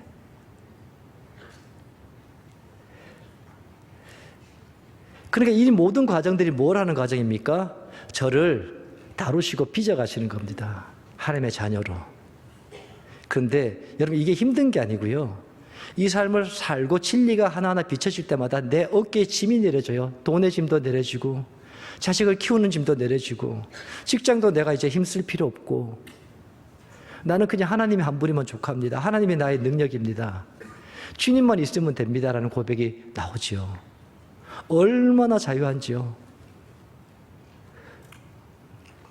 이렇게 주님을 찾는데 그 다음에 보면 형식적인 신앙이 버려져야 한다 나오죠. 6번이요. 8번째 목사님 책에 형식적인 신앙이 버려진다. 이걸 어떻게 가르치시냐면 주님을 계속 찾았습니다. 주님을 계속 찾는 과정 가운데 찬양팀으로 세우셨는데 여기는 어디로 되돌아가고 이게 없더라고요. 찬양팀이. 저는 할 때 이게 콘티를 다 짜서 했는데 인도할 때. 그러니까 이렇게 부르고 그냥 하는데 저는 자꾸 틀리는 거예요. 이게 나오고 이렇게 그게 없으니까 몇 번 되돌이하고 이게 없으니까. 근데 찬양팀 리더가 뭘 얘기하시냐면 성령님께 계속 집중하세요 하는 거예요. 성령님께 집중하면 그게 되는가? 그렇게 해서 이제 계속 이제 찬양 부르는 게 아니라 성령님을 계속 바라보게 노력한 겁니다. 그래서 얘가 여기 섰을 때 벽에도 부딪히기도 했습니다. 찬양하다가. 앞에 서니까 찬양이 안 되는 거예요. 여러분 기억하실 때 나중에 그러대 사람들 제가 이렇게 불렀다 하더라고요. 찬양을. 모르는 분들은 고통을 많이 받았겠고 저는 성령님께 집중하려고 애를 쓰다 보니까요. 그러다 보면 벽에 부딪히기도 하고 그랬어요. 근데 그렇게 주님을 찾고 성령에 따라가기를 구하는데 신기하게 내가 어디를 부르고 싶으면 리더가 거기를 부르고요. 와 신기하다. 그러면서 예배가 성령으로 드리는 거다. 영과 진리로 드린다 그러잖아요. 그러면서 하나님께서 가사마다 진리 대신 하나님이 비춰지기 시작하더라고요. 분당에 있을 때 이제 밤 10시에 저는 10시밖에 기도 모임을 못 갔습니다. 용인으로 이사 오고 나서는 못 갔는데 제가 분당에 계속 있어서 직장이 50km가 넘었기 때문에 못 왔는데요. 기도 모임은. 분당에 있을 때는 기도 모임을 계속 갔습니다. 밤 10시에. 그러면 통통통 뛰어다니는 유아 있듯 제 둘째 아이를 데리고 가거든요. 그때밖에 갈 시간이 없어요. 처음에 갔는데 일주일인가 10일 동안 진짜 힘들더라고요. 왜냐하면 같이 예배 드리는 분들은 사모님이 그때 인도하셨는데 눈 감고 부르시고 이분들은 뭔가를 하시는 것 같은데 나는 찬양 인도도 하고 성같이 기도했는데 나는 이게 안 되는 거예요. 울면서도 찬양을 하는데 자꾸 딴 생각도 나고 10일이 지났어요. 10일 정도. 얼마나 힘들었겠어요. 찬양도 많이 하는데. 근데 10일 정도 지났을 때 너무 힘들어서 고통 겪고 있는데요. 갑자기 하나님의 감동이 내 마음속에 확 들려오는 거예요. 네가 내 은혜 없이 찬양 부를 줄 알았냐? 그러시더라고요. 네가 내 은혜 없이 찬양 부를 줄 알았니? 신앙의 모든 길은 은혜로 되는 거잖아요. 우리가 뛰어나서 우리 예배 때 하나님 임재하시는 거 아닙니다. 하나님의 은혜를 구하고 자비를 구할 때 임하시잖아요. 제 노력으로 예배를 드리려고 안 됐는데 그때부터 예배 드리기 시작하면 그래서 주님의 은혜 없이 제가 예배 못하죠. 주님이 오셔야죠. 내 안에 선한 것이 없으시오 주님. 그렇게 할 때마다 이 형식적인 신앙이 버려지는 거죠. 그러면서 제가 지금까지 그때부터 해서 15년 동안 오면서요. 가까이 오면서 거의 예배에 실패해 본 적이 없습니다. 거의. 근데 예배 드릴 때 주님이 임재하시려면 분명히 죄가 있어서 그런 겁니다. 제가. 그러면 내가 뭐가 문제입니까 하나님? 우리 가운데 뭐가 문제입니까? 주님 찾고 구하면 주님께서 죄를 비춰주세요. 어떨 때는 아무 죄도 없이 생각 들어요. 말씀도 준비하고 기도 모임을 서잖아요. 밴쿠버에서. 그러면 예배 찬양을 탁 드릴 때 임재가 확 걷어지는 거예요. 뭐가 문제입니까 하나님? 그러면 오늘 낮에 저희 애한테 인본적인 얘기 한마디 한 게 딱 생각나더라고요. 그러니까 이 예배를 드리는 것도 성령의 조명이 필요하고요. 죄도 성령이 비춰주셔야 합니다. 우리가 죄를 짜내서 알아내려고 하는 게 아닙니다. 주님을 찾으면, 그러니까 주님을 어떻게 찾는다? 도구가 말씀, 그 다음에 기도, 예배로 주님을 찾는다고 목사님 말씀하시잖아요. 이 세 가지를 집중적으로 삶 가운데 하는 겁니다. 그러면 항상 하나님의 죄를 비춰주시고 그 죄를 비춰주는 목적은 한 가지입니다. 나와 교제하고 싶어서. 나하고 교제하고 싶어서 그래요. 아버지의 마음을 알려주고 싶어서 그런 겁니다. 그러니까 이제 기도든 말씀이든 예배든 하나님 임재가 없으면 아무것도 안 되고 내 자원으로 안 되는지 아니까 형식적인 신앙생활이 버려지죠. 형식적인 신앙생활이. 그리고 삶의 모든 것이 예배가 되죠. 이렇게 주님을 찾을 때인데 찾는데 친밀한 교제가 잘 안 되더라고요. 그래서 고민을 하고 있었어요. 포도나무교회 온 지 제가 1년이 지났을 땐가 그때까지 음성도 들리고 하나님 경험도 되고 하나님 임재도 경험되고 하는데 지속적인 친밀한 교제가 안 되는 거예요. 그래서 계속 주님을 찾고 있을 때 이게 제 인생의 더 중요한 전환점이었습니다만 목사님께서 설교하실 때 그러시잖아요. 네가 나를 사랑하지 않는구나. 그 말씀이 저를 바꾼 말씀입니다만 저 개인적으로 또 한 가지 저 개인적으로는 어떤 부분이 있었냐면 나는 안 되나 보다 친밀한 교제가. 포도나무께 온 지 1년 만에 그런 생각이 물쑥 들더라고요. 지속적인 친밀한 교제가 안 되더라고요. 자꾸 떠나고 또 어떨 때 죄를 이기지도 못하고 제가 1년 동안 오이코스 지체로 다닐 때요. 단 한 주도 제대로 못 산 적이 없어요. 갈 때마다 이렇게 마음이 무겁고 진짜 주님 앞에 제대로 한번 살고 싶은데 영적으로 아직 어릴 때인데요. 그런 삶을 사는데 하루는 이런 일이 있었습니다. 그날도 이제 직장에 밤늦게 저는 밖에서 돌아다니다 밤늦게 회사 들어갈 때도 길이 덜 막히고 퇴근할 때도 50km 용인으로 이사하니까 50km더라고요 회사가요. 그래서 밤늦게 퇴근하죠. 보통 11시 넘어서 12시 일하고 퇴근을 하는데 어느 날 이제 밤 10시쯤 됐습니다. 제가 거기가 어딘지 정확하게 압니다. 지금도. 그 목사님 테이프 늘 저는 찬양을 하거나 설교 들으시면 차 타고 뉴스 안 듣고 계속 주님을 찾고 있을 때입니다. 찾고 있는데 테이프 밤 10시 돼서 앞으로 30분 정도 지나면 이제 회사 도착할 때가 됐습니다. 그래서 제가 테이프를 딱 껐습니다. 근데 뭐 하려고 껐냐면 오늘 뭐 하고 퇴근할까라고 생각하려고. 껐는데 선명하게 주님께서 제게 감동을 주시는 거예요. 선명하게. 그게 지금도 안 잊혀지는 말씀인데요. 너 그거 왜 껐냐 그러시더라고요. 그래서 제가 마음속으로 그때는 주님과 교제가 될 때라 그랬잖아요.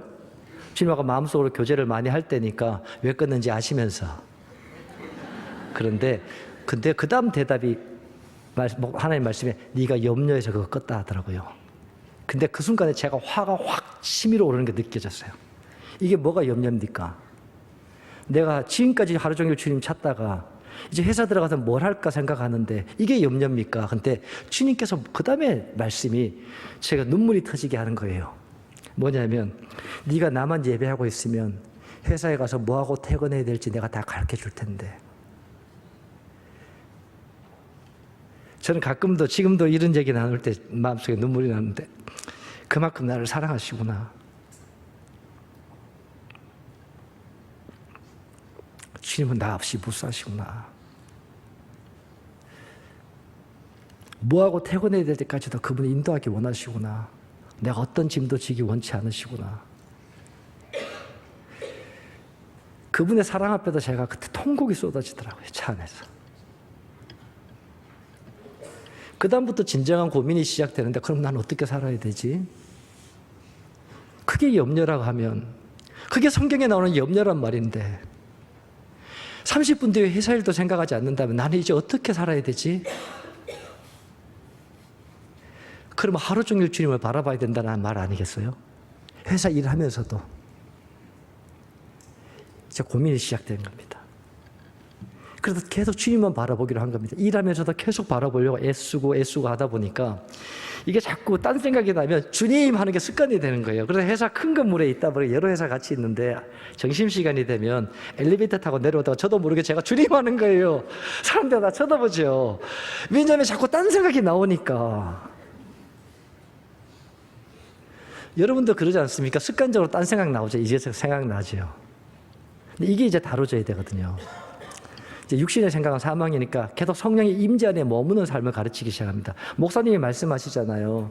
하나님 임재 안에 있으면 많은 새물교 선교회 교회를 많은 일을 할 때 일이 착착착착 진행되지만 주님 임재 가운데 있지 않으면 이것 자체가 일을 해도 쌓이고 진도 잘 안 나간다. 상담할 때도 영적인 안테나를 성령께 계속 세우고 하나님 이분한테 뭘 말씀하기 원하십니까? 이분이 지금 뭘 말씀하시는 겁니까? 주님 어떻게 말할까요? 이렇게 묻는다 하잖아요. 그게 신앙의 가장 핵심적인 요소거든요. 성령의 민감한 삶. 매 순간 주님 앞에 깨어있는 삶. 근데 그걸 고민하고 2달, 3달 지나갔는데 어느 날이 되니까 하루 종일 아무 생각했던 안 했네 내가 오늘? 그게 이제 부어지는데 그때부터 직장에 전화통화를 할 때도 회사 일을 할 때도 하나님 임재가 나를 짓누르시더라고요. 말을 함부로 할 수도 없고 문을 생각한다는 게 불가능할 정도로 하나님 나와 함께 하시는 거예요. 뭐 하시는 거예요? 나를 사랑하신다는 거예요. 영원히 너는 내가 너와 같이 있고 싶어. 매 순간 주님이 사랑의 고백을 하신 겁니다. 그 밤에 밤 10시에 그래서 교회에서 주님을 찾았고 주님을 알아야 주님을 사랑한다. 그 주님을 알고 순종하는 삶을 살면 하나님 목적이 우리가 전 존재로 동참하는 삶, 신앙의 본질적인 요소들을 하나님께서 주님을 찾아갈 때 이렇게 보이신 겁니다. 그래서 그 다음에는 계속 주님을 찾는 거죠. 이제 7번 겸손과 하나님을 찾는 것. 겸손이 계속 주님을 찾는다. 시간이 많이 갔지요. 제가 몇 시에 맞춰야 되더라? 1시 반까지 제가 마치면 됩니까, 목사님? 네. 제가 이렇게 한 가지 더 이제 붙인 게 비전에 대한 부분입니다. 포도나무교회 안 다닐 때는 포도나무교회 비전이 제 비전은 아니었습니다. 제가 따라가는데 급급했으니까요. 근데 포도나무교회를 하나님 선명하게 저를 부르셨을 때 1년 반 만에 저는 포도나무교회 올 때부터 포도나무교회 비전을 선명하게 준 교회지 않습니까? 그렇죠? 인간이 만든 교회가 아니잖아요. 그럼 하나님이 주신 건데 하나님이 나를 이 교회로 불러주셨다는 것은 이 비전으로 나를 초청한 거잖아요. 이 비전이 내 비전이죠. 맞죠, 여러분? 여러분 포도나무교회 비전이 여러분 비전이십니까? 이스라엘 백성들이 광야에서 나와서 출애굽하는 건 좋아합니다. 근데 가나안 땅에 들어가서 하나님의 나라를 세우는 것, 열방의 제사장 나라가 되는 비전은 없어요. 그렇다고 해서 그들의 책임이 모면되는 게 아니라는 겁니다. 그들이 출애굽을 했을 때 여호수아와 갈렙처럼 그들이 그것을 자기 비전으로 가졌어야 한다는 겁니다. 그 비전이 없기 때문에 대가 지불이 요구될 때 자꾸 애굽으로 가겠다는 겁니다. 왜냐하면 그들의 비전을 쫓아가는 사람이 아니니까요. 여호수아와 갈렙은 비전을 쫓아가는 사람입니다. 비전이 있어야 이런 하나님이 우리의 삶을 다루시는 것을 지나갈 수 있습니다. 여러분 목표 없이 공부하는 아가 있습니까? 목표 없이 비즈니스 합니까? 목표 없이 결혼합니까? 근데 우리 신앙생활의 목표는 뭡니까? 이게 비전이라는 겁니다. 그래서 오늘 나눈 말씀처럼 이 묵시가 없으면 백성이 방자에 행한다. 이 말이 무슨 말이냐 하면 묵시가 비전입니다. 계시. 이 비전이 없으면 자기 마음대로 한다는 겁니다. 신앙생활을. 그리고 또 하나는 그 다음에 뭔가 율법을 지키는 자는 복이 있다. 왜 같이 나오겠습니까? 이 비전이 있어야 율법을 지킬 수 있습니다. 비전이 없는데 율법 지킬 수 없어요. 바리새인들은 비전이 없었거든요. 비전이 없으면 율법 못 지킵니다. 왜냐하면 그게 보여야 거기에 내 생명을 걸거든요. 왜 포도나무께 성도들을 판단하지 않았는가? 포도나무께 비전이 회복된 교회인데 내가 한 사람이라도 판단한다면 나를 통해 비전이 깨지는 거지 나는 비전을 성취하는 자는 아니니까요. 왜 리더들에게 순종합니까? 비전을 성취해야 하니까. 근데 이 비전이 실제가 된 것은 그 삶을 오래 살고 나서였습니다. 그렇게 이제 처음에는 그 마음을 가지고 교회 중심적으로 교회를 놓고 기도하고, 그래서 처음에 교회에 왔을 때 하나님한테 기도했습니다. 하나님, 나는 목사님한테 이 은혜를 받고 있고 교회 리더들이 나를 이렇게 섬겨주는데 나는 뭘 할까요? 근데 선명하게 주님 마음을 주신 것, 너는 교회에 주시는 음성을 듣고 그걸 교회에 나눠라. 알았어요, 주님. 제가 교회에 말씀하시고 교회 지체들에게 말씀하시고 그걸 교회에 나눌게요. 그러면서 중보 기도를 한 겁니다. 기도하고 찾으면서 교회에 무슨 말씀하시는가. 왜냐하면 이게 한 사람의 힘으로 갈 수 있는 교회가 사역이 아니잖아요. 여러분 모두의 자리가 있습니다. 여러분. 그렇게 주님을 찾고 제 뒤에 따라갔더니만 어떤 결과가 있냐면 복음을 선명하게 알게 됐잖아요. 그랬더니만 제가 진짜 빚진 자라는 걸 알게 됐습니다. 나는 복도 많다. 저는 지금도 그런 자조를 많이 합니다만 어떻게 이렇게 복이 많을까? 어떻게 이 복음을 듣게 됐을까? 어떻게 나는 이 교회로 인도함을 받았을까? 어떻게 내가 이 비전에 동참하게 됐을까? 하나님, 내가 뭔데 이 자리를 이끌어 가십니까? 다시는 복음 전하지 않으려고 했던 사람들,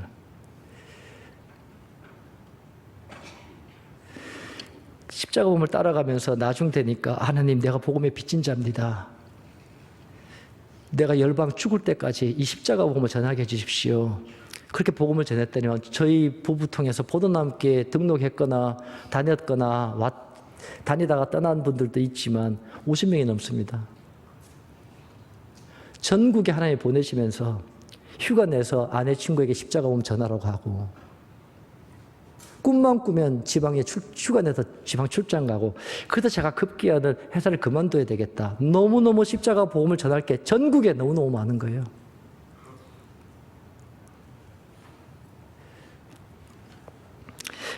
그랬는데 하나님께서 그 무렵에 너 아프리카 가라 하시더라고요.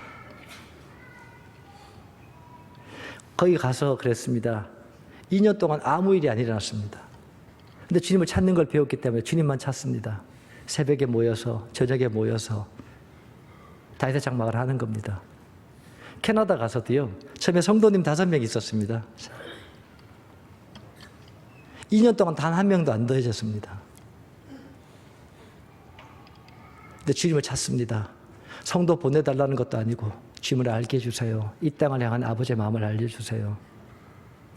그랬더니만 2년이 지나고 나서부터 하나님 사람들을 보내주기 시작하고 일하시는데 하나님이 또 비전을 주시더라고요. 어떤 비전이요?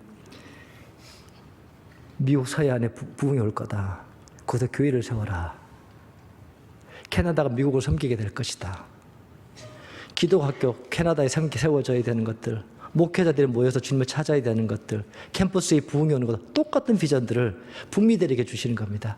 북미가 회복되면 남미를 섬기게 될 거라고 말씀하시면서, 처음에는 교회 비전을 내 비전을 그냥 붙들고 갔어요. 말씀대로 순종하면서. 근데 주님을 점점 경험하고 나니까 하나님께서 나를 어디로 부르셨는가, 이 큰 비전 가운데 나를 어디에 쓰시게 불렀는데 나를 부르신 그 비전이 보이더라고요. 여러분 모두에게 이 비전이 있습니다. 포도나무께 큰 비전이 이루어지려면 여러분 한 부분마다 주님을 찾고 그 비전을 여러분이 이루어야 합니다. 그때 이 비전이 이루어지는 겁니다. 그래서 이 비전이 없으면 방자에 행한다는 겁니다. 킹 제임스에는 그 백성이 망한다 이렇게 나와 있다. 페리시 한다고 나와 있다는 거죠. 페리시 한다고. 그래서 삶 가운데 하나님께서 점점 열매를 맺어 가시더라고요. 회사도 주님께로 완전히 돌이켜지고 제 근본적인 삶도 회복되고 제 집안이 회복되고 이런 마음이 들더라고요. 하나님의 능력을 점점 경험하다 보니까 나 같은 사람 하나를 통해서도 세상을 얼마든지 바꿀 수 있겠다. 한국 전체를 바꿀 수 있겠다. 이게 믿어지더라고요. 제가 교만해서가 아니라 하나님이 너무나 위대하시고 너무나 전능하시다는 것들이 점점 경험이 되기 시작하니까 하나님 뭐든지 하실 수 있구나. 관련해서 많은 얘기들이 있습니다만은 이렇게 줄이고요. 우리가 14장에는 우리가 하나님을 찾으면 하나님께서 반드시 우리에게 임하신다라는 내용이 나오죠. 제가 나눈 얘기입니다. 아프리카에서 2년 찾고 나니까 하나님께 역사하시기 시작하셨습니다. 아프리카에서 뭘 해야 될지 보이셨어요. 지금 그게 지금 아프리카에서 하고 있는 사역이죠. 선명하게 말씀하셨습니다. 흑인 목회자 신학사역. 그 단체를 선명하게 보여주셨고요. 하나님께서 톡 집어서 그 단체에 하는 어디에 가라고 모이는 그곳에 가라 하시고 그러면서 남아공을 놓고 기도했는데 하나님께서 그렇게 하지 말고 너는 10억을 구해라. 아프리카 전체를 구해라. 지금 캐나다에서도 아프리카 전체를 구합니다. 저는 캐나다에서 수많은 영혼들이 아프리카 나갈 것 저는 믿습니다. 하나님은 줄 때 한 나라를 주는 게 아니고 열방을 주십니다. 그러니까 우리에게 주신 비전이 그런 비전이라는 겁니다. 그래서 우리가 주님을 집중적으로 더 찾아야 합니다.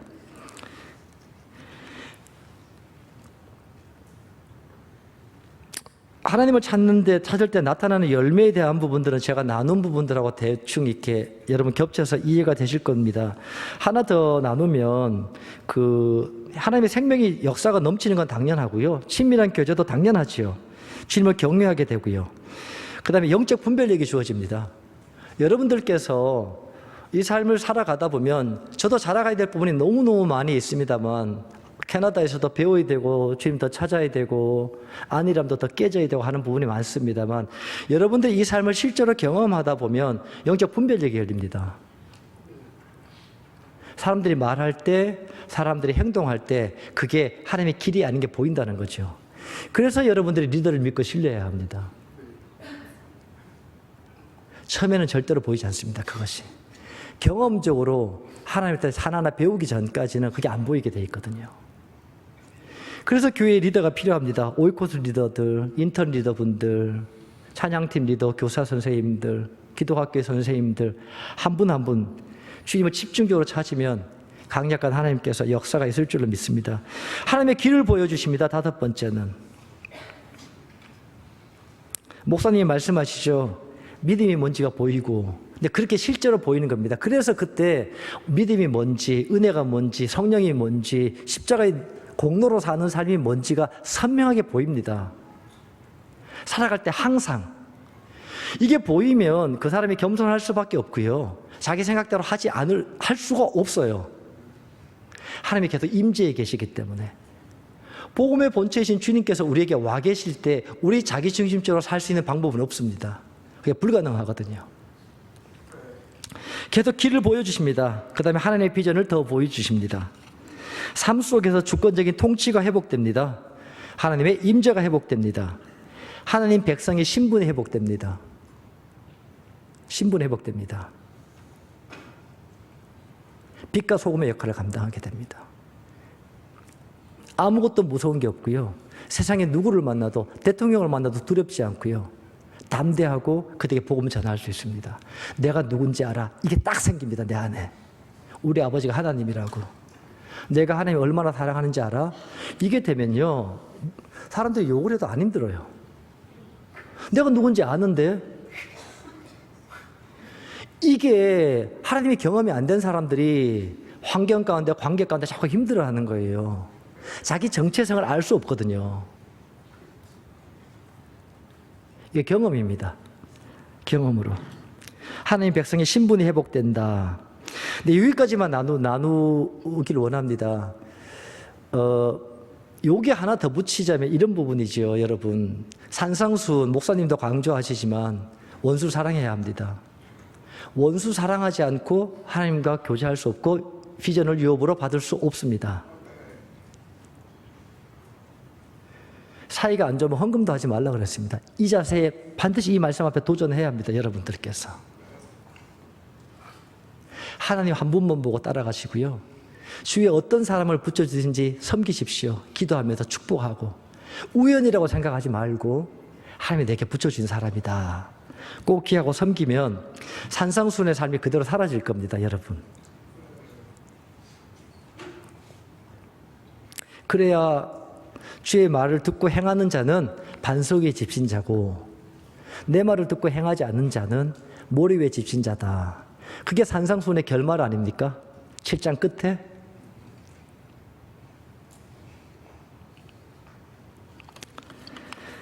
밴쿠버 처소에 대한 부분들을 간단하게 나누고 마치겠습니다. 제가 간지 5년 됐고요. 실제로 세워진 지는 이제 그러니까 5년하고도 한 8개월, 9개월 이렇게 됐나요? 이렇게 된 것 같습니다. 저희는 이렇게 교회는 외국인 교회 빌려서 주일 예배를 드리고요. 저희는 비디오로 예배를 드립니다. 찬양부터 시작해서 이제 다 이제 우리 영상을 받아서 예배를 드리는데요. 참 하나님 함께 하십니다. 참 함께 하시고요. 교회를 참 잘 세워가고 계십니다. 그 가정마다 나오는 분들께 회복되지 않는 집이 없더라고요. 목사님께서도 말씀하시잖아요. 포도나무의 초창기에 그렇다고. 근데 제가 오늘도 이렇게 설교를 해야 되니까 이렇게 따져봤어요. 한 분 한 분 생각해 보면서. 근데 진짜 회복되지 않는 가정이 없더라고요.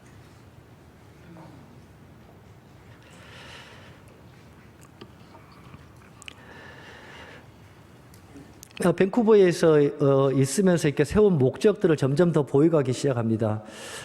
미국이라는 나라가 매우 세계에서 중요한 나라이죠.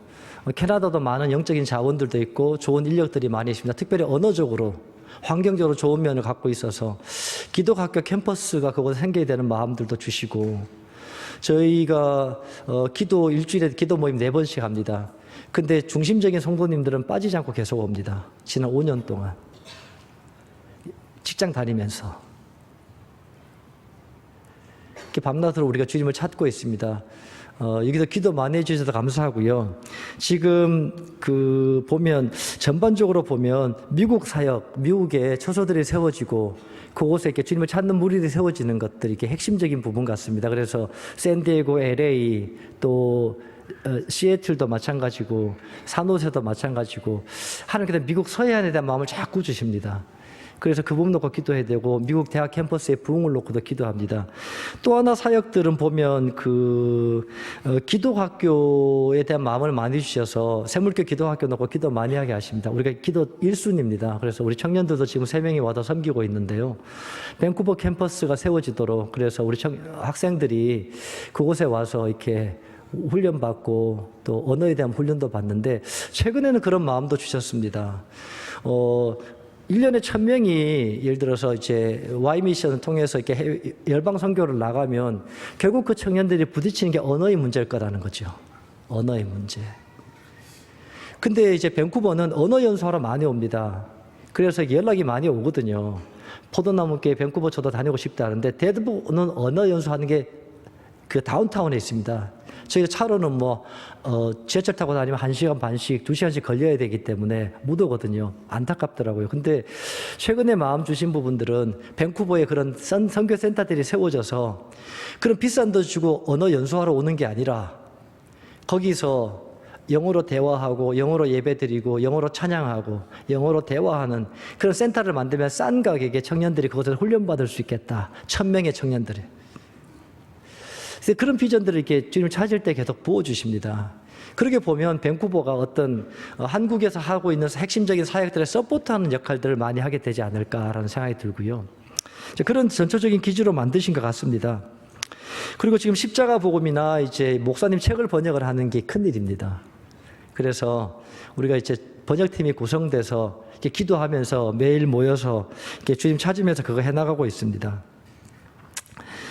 밴쿠버 처소에 이제 기도 장소가 사실 지금 아직 없습니다.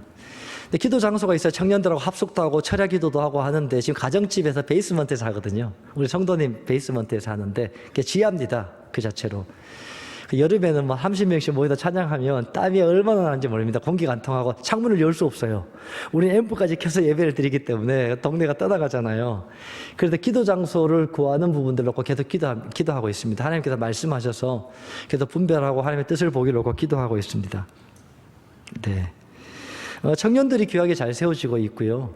근데 이제 청년들을 많이 하나님 보내주시도록 기도해 주시고 무엇보다도 밴쿠버에서 집중적으로 주님을 더 찾아서 이 부르심을 잘 따라갈 수 있도록 여러분께서 기도해 주시길 부탁드리겠습니다. 네, 여기까지 나누겠습니다. 네, 감사합니다.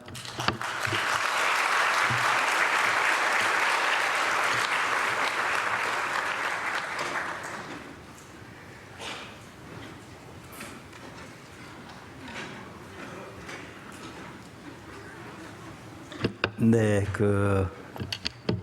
일부 예배 때는 아까 그걸 나누셨는데 이렇게 나눌 부분이 많다 보니까 일부 예배 때는만 빼놓으신 것 같은데, 그러니까 오늘 설교는 말씀을 가지고 하는 설교가 아니라 이렇게 간증해달라고 그렇게 부탁을 해서 주님이 이 책은 제가 말한 책은 철저하게 성경의 토대에서 된 것이고요. 그러니까 그렇게 주님을 찾으면 실제로 그런 일들이 일어난다.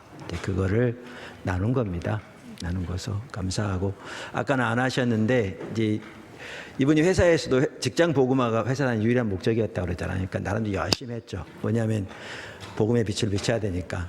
그래서 열심히 해서 신임을 받아서 사장님 바로 밑에 전체를 총괄하는 그 직책에 올라와 사역을 했더라고요. 쭉 그런 얘기를 아까 이부에 안 했는데. 근데 이제 젊어서부터 훈련 많이 받고 또 소리 큰 교회에서 뭐 순장감 훈련 많이 받았는데 나눈 것처럼 이제 교리적으로만 알았지 그 생명의 역사가 주님을 아는 게 없는 걸 보고 이제 철저하게 자기가 율법주의 거짓 신앙주의에 빠진 게 보여져서 이렇게 주님을 집중적으로 찾게 된 거죠. 그래서 찾는 걸 이렇게 약간 나눴습니다. 집중적으로. 근데 이제 그러니까 이제 주님을 찾으면 주님이 오시잖아요. 너희가 마음을 다해 사람 찾으면 만남 받으신다 그랬으니까. 그럼 오시면 주님의 주권적인 통치가 회복되거든요.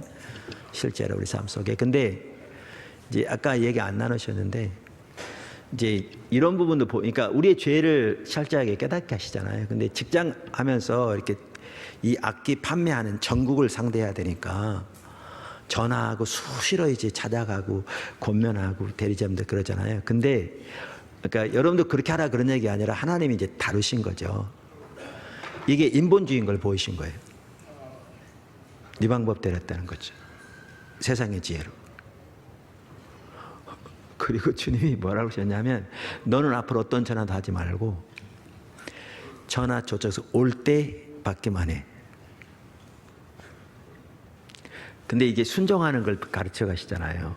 근데 이렇게 하면 회사 망하는데. 근데 이제 아까 여러 나눴지만 그런 과정 직접 나와서 얘기하시면 훨씬 좋을 텐데 제가 일부 예배 들은 얘기하는 거 이렇게 아까 이렇게 하나님이 이렇게 다뤄가시면서 일해 오신 아까 홈쇼핑만 하더라도 기적이 일어난 거잖아요. 그러니까 이제 사장님도 예수님 신앙생활을 하게 되고 이분이 다니는 회사에서 같은 회사를 다니다가 포도나무교회 와서 남아공 갔을 때 선교사로 계속 남아있던 형제 지금 이제 제주도 가서 신앙생활 잘하고 있는데 그 일 때문에 그분이 저한테 그랬거든요. 이분으로 인해서 회사 전체가 바뀌었다고. 영적으로. 떠날 때쯤. 이건 이분이 한 게 아니라 다른 분. 저한테. 근데 이제 그렇게 하나님이 이렇게 인도해 가셨는데 그래서 기다렸대요. 전화 안 하고. 근데 하나님이 자기를 다루시려고 그러는지 다른 사람이 묻진 않더래요. 사장님도 왜 그러냐고 안 그러고. 근데 하루 종일 전화 한 통화로도 안 하더래요. 재고가 쌓이기 시작하고요. 그 재고를 감당하기 위해서 이 창고를 더 임대를 해야 되고요. 근데 하루 종일 앉아 있는 거죠. 죽겠는 거죠. 어떻게 거기 앉아 있어? 그러니까 아침마다 갈 때마다 울었대요. 앉아 있는 자체가 견디는 게 하나님의 오잖아요. 1개월 지나고 2개월 지나고 완전히 재고는 쌓이고, 근데 6개월 동안 그렇게. 그러니까 하나 우리 시험해 보시면 다르시는 거죠. 참 쉽지 않습니다. 주님 따라간다는 한편으로는 교회를 세우는 것도 쉽지 않죠. 6개월이 지났습니다. 근데 짧은 기간 내에 저는 몰랐어요. 그 업계에서 제일 큰 데가 세 군데래요. 삼성전자, 이마트, 롯데백화점. 납품할 수 있는 제일 큰 업체가 세 군데. 삼성전자, 롯데백화점, 이마트. 이런 데는 중소업체에서 뚫고 들어가려고 되지 않는. 근데 짧은 기간에 이 세 군데서 전화가 와가지고 세 군데가 달렸대. 불티나게 팔린 거죠. 그렇게 빚어가신 거죠. 그러니까 비즈니스도 하나님이 주관하셔서 하시는 거죠. 그러니까 이제 사실은 오늘 이렇게 나눴던 핵심적인 내용이 주님을 찾아야 한다. 직장 다니면서 얼마나 주님 찾을 수 있다. 그리고 주님을 찾으면 주님은 여전히 일하신다. 그리고 어떤 그렇게 주님을 찾는 데 어떤 자세들 이제 이렇게 배울 수 있죠. 늘 말하는데 제가 말하면 저는 목사니까 당연히 그럴 줄 아는데 우리는 직장 다녀야 되고 사업해야 되고 그러니까 우리가 어떻게 하냐라는 여러 가지 말을 하는 분들이 많은데 직장 다니면서 얼마나 주님 찾을 수 있다는 거죠. 그리고 여전히 하나님은 동일하게 일하신다는 거죠. 이제 비전과도 나눴고 그래서 이렇게 나눴는데 그 예배는 설교는 다 했고 제가 축도로 마칠 텐데 오늘은 특별한 순서라. 아까 우리 성교사님이 나눌 때 그 비전, 그러니까 비전 하나님이 동일하게 하나씩 보이신 거예요. 이제 그렇게 주님을 찾으면서 이렇게 미국 서부의 부흥이 올 거다. 그 남미로 연결되어질 거라 그랬잖아요. 지금 밴쿠버 초소가 잘 세워지고 있고요. 그리고 북까지 초소 지금 실리콘밸리 쪽에 지금 시작돼 있고 지금 샌디에고에서 이렇게 주일 예배를 드리고 있고 곧 LA 동쪽에 롤렌하이츠 쪽에서도 예배 곧 아마 예배는 시작했을 겁니다. 교회로 곧 시작되고요. 아까 다른 지역도 언급하셨는데, 근데 우리가 여기 기도회에서 모여서 기도할 때도 하나님이 한 분에게 선명히 보이신 게 이 미국 서부 쪽에 놀라운 일이라면 이게 남미로 연결될 거라고 그러는데 동일한 감동이신 거거든요. 자, 그러면 이제 우리는 지켜보고 있는 겁니다. 하나님이 어떻게 일해 가시나라는 거죠. 두 번째, 제가 여기서 얘기 안 했나요 아까? 저는 정신이요. 글쎄 저보다 연세 드신 분도 계신데 죄송한데 저 어머니도 계신데 이게 요즘은 이게 얘기를 했는지 안 했는지 이게 자꾸 뭐해서 그러니까 제가 이 얘기를 일부 예배 때 했는지 2부 예배 때 시작할 때 했는지 이게 감이 안 와닿는 겁니다. 근데 아마 일부 예배 때 했을 거예요. 근데 새물교 기독학교를 세우셔서 우리가 해외 캠퍼스들을 언어별로 하려고 그러거든요. 근데 제가 안식년에 밴쿠버 거기 들렸을 때 보여진 게 영어를 위한 해외 캠퍼스는 밴쿠버에 세우면 되겠더라고요. 모든 여건이 너무나 좋고요. 근데 동일한 감동이셔서 그냥 해가고 기도하고 있습니다. 제가 지난 주일날 왜 그 얘기 나눈 줄 아십니까? 청년 선교회 Y미션 USA가 세워져서 미국에서도 모금이 시작됐습니다. 이미. 근데 미국은 회사나 이런 일을 할 때에 세금 이렇게 많이 이렇게 이런 병의 단체 이렇게 헌금하고 그러면 세금이 많이 감면돼서 연말 바로 이렇게 많이 이렇게 하고 그러거든요. 회사 같은 데도. 그래서 이렇게 많은 이렇게 단체들이 세워지고 그러는데 제가 아침에 1부 예배 때도 안 나누는데 2부 예배 때 딱 나누는데 미국의 Y미션에서 이렇게 모금되어지면 밴쿠버에 있는 학교 같은 경우에는 미국에서 사도 되겠더라고요. 그런 부분이 있고요. 그 다음에 중국권을 위한 학교는 대만에 세울 겁니다. 이번에 대만 팀들이 컨퍼런스 왔다 갔는데 대만에도 귀한 일하고 계시고 지금 대만 사물교실학원 공사 곧 들어간답니다. 올 연말 이전에 착공을 해야 허가가 취소 안 돼서 해야 되고요. 지금 대만 구TV에서 이제 본격적으로 모금 운동을 시작했다고 그렇게 얘기하더라고요. 사실 대만 구TV는 대만뿐만 아니라 동남아시아 전체에 막강한 영향력을 미치는 TV 방송국인데 그 TV가 앞장서 세밀교 신학원 모금합니다. 하나님께서 세밀교 신학원 이렇게 대만 기독교의 중심에 이렇게 세워가고 계신데 그 건물이 새로 세워지면 거기에 시설을 다 대서 우리 중국어권 캠퍼스는 곧바로 시작할 수 있겠더라고요. 그래서 기대해 주시고요. 그것만이 아닙니다. 아까 얘기했던 것처럼 그러니까 선교사님이 하나님이 그런 은혜 주신 거죠. 어제 기도회 때도 나누긴 했는데 대만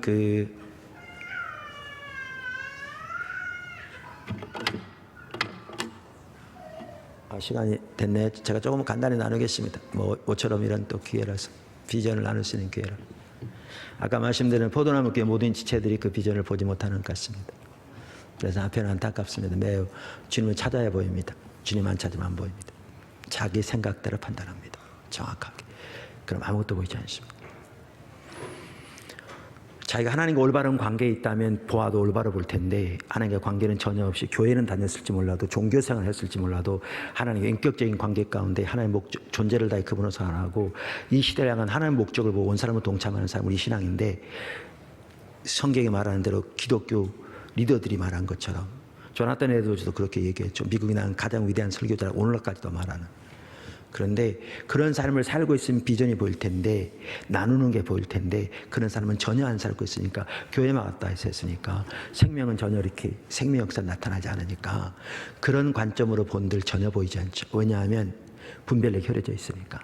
그러니까 자기중심적인 가운데서 판단만 해봐야 죄만 짓고 넘어지고 아무것도 안 보이죠. 포도나무께 아무리 등록돼 있어도. 그런데 아까 우리 김석우 선교사님이 참 잘한 게 하나님 그렇게 하신 거죠. 이렇게 교회 포도나무 교회 하나님 인도하셔서 세우셨어요. 오늘까지도 하는 정확한 비전을 따라 우리가 비전에서 9주 동안 시리즈로 설교했고 오늘까지도 매주 그 설교를 듣고 있는 형제도 있더라고요. 매우 중요하죠. 근데 교회로 부르셨으면 이 교회는 하나님이 이 교회를 세우신 비전은 내 비전일 거다. 그냥 거기로 부르신 거죠. 정확히 옳은 이해죠. 그래서 집중을 하면서 하나님이 남아공으로 가라 그럴 때 그런 생각을 하셨다고 그러더라고요. 이렇게 분명히 인도하시는데 남아공으로 인도하시면 하나님 인도하시겠다 그런 생각이 들었대요. 근데 어떤 일이 있었냐면 그냥 저는 가신다고 해서 가신다고 축복했죠. 왜냐하면 교회가 움직이지 않는데 개인이 하나님 인도를 따라갈 때는 축복만이 더 이상 아무것도 하지 않습니다. 그런데 제가 안식월 때 영국 갔다가 남아공 들려달라고 그런 그런 얘기도 있고 남아공에서 남아공 갔더니 거기서 지내는 중에 하나님 행하심이 보이더라고요. 그래서 그 선교사님을 우리 평신도 선교사로 파송했습니다. 인도에서. 지금 우리 선교사님 같은 경우는 신학을 하고 계시고요. 뭐한데 그래서 이렇게 했고요. 이렇게 왔습니다. 근데 그때 하나님이 선명한 아프리카를 보이신 게 전체를 위해 기도하라고 그러셨잖아요. 그리고 우리가 지금 같이 연합하는 아프리카 리더십과 연결해서 할 거라고 그랬다고 그러잖아요. 그 얘기는 저하고 안 나누셨습니다. 그 이후로 한두 번 얘기했지만 그리고 저는 누가 얘기했다고 듣지 않습니다. 근데 그와는 별개로 하나님께서 인도하셔서 아프리카 리더십하고 협력해서 아프리카 전체를 섬기기 위해서 지금 하고 있습니다. 제가 작년에 2번 다녀왔고요. 이번에 2주 동안 학교들 인도하고 왔고 이번에 얼마 전에 이기수 목사님하고 김영시 목사님이 성령의 사역학교 제가 하나님 십자가 복음학교 예배학교 인도하고 왔습니다. 케이프타운에 있는데요. 이분들이 선명히 하나님의 길이 보여지니까 아프리카 리더십은 이렇게 엄영은 선교사님 지도 아래 여러 선교사님들이 이렇게 모인 겁니다. 다양하게 아프리카 전 사역을 위해서 그 공동체 하나 듣고.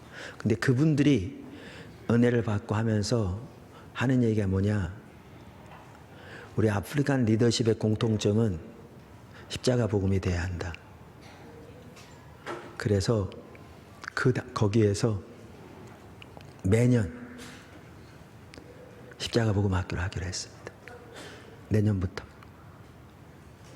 그러면 아프리카뿐만 아니라 중동에까지 있는 선교사님들을 초대할 수 있습니다. 거기 시설들이 다 되어 있습니다.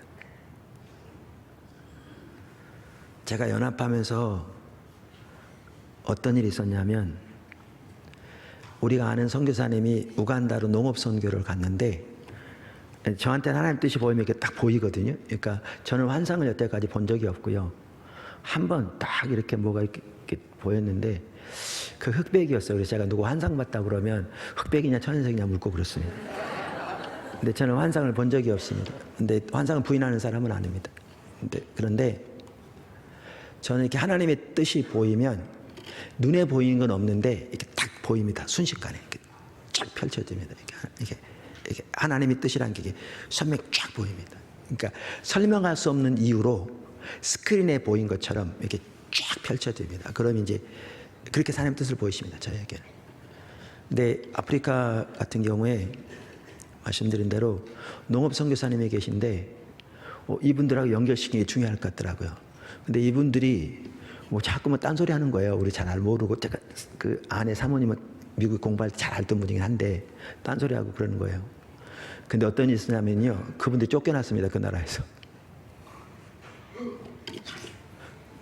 다 자리 잡아놨는데 원인 모를 이유로. 그러면 제 말을 들을 수밖에 없게 됐습니다.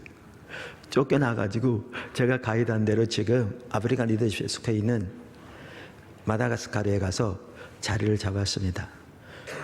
이번에 또 우물이 필요한데 제 아내가 젊어서 서운한 게 있었는데 일본 가서 그걸 나눴더니 일본의 교포 한 분이 돈을 줘서 그걸 우물로 보내가지고 우물 파고 제너레이터 만들고 이게 준비가 돼가지고요. 집도 지어지고 이게 딱 지어지면 매년 연 단위로 만수의 과일 나무들을 길러서 줄 수 있답니다. 근데 여기 끝이 아닙니다. 지금 이번 주 목회자 컨퍼런스에 그 아프리칸 리더십의 리더인 엄영은 선교사님이 옵니다. 제가 그분하고 얘기 나눌 텐데 그분이 그전 때부터 이 얘기를 했는데 얘기 나눌 겁니다. 농업학교를 빨리 세워야 합니다. 농업학교. 일꾼들을 세워야 합니다. 그 다음에 뭐가 있냐면 오래전부터 알던 분인데 이번에 연결됐는데 제가 그래서 엄영은 선교사님하고 거길 가야 되나 지금 고민하고 이번 얘기해보고 갔다 올지도 모릅니다. 작년에 갈다 스케줄 한번 못 갔는데 우간다가 아니라 가나에 귀한 어린이 사역을 하신 분이 계십니다. 아프리카 크게 둘로 나눠져 있습니다. 영어권, 불어권. 근데 영어권 여러 나라의 어린이 사역을 하는데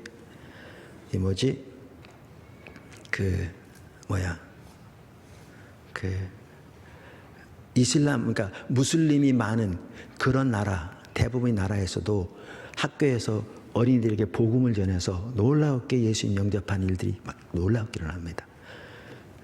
제가 이분을 같이 다 조인시키려고 합니다.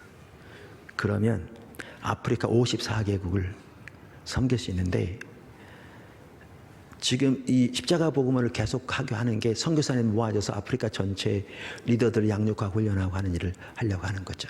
지역별로 컨퍼런스, 나라별로 컨퍼런스를 하고 리더를 양육하고 신학교를 세워서 다음 세대를 목회자를 세우고 농업 선교와 같이 하고 어린이 선교가 하고 이제 기술학교와 같이 가면 아프리카 다 커버할 수 있습니다.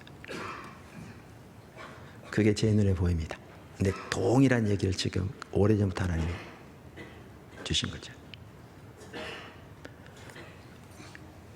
그러면서 하나님이 우리 다음 세대만 하더라도 청년 선교 지금 놀라웠게 세워가고 계시잖아요. 이 새물결 재단을 통해서는 학교가 세워질 거고요. 학교 사역이 되어질 거고 다 연결되죠.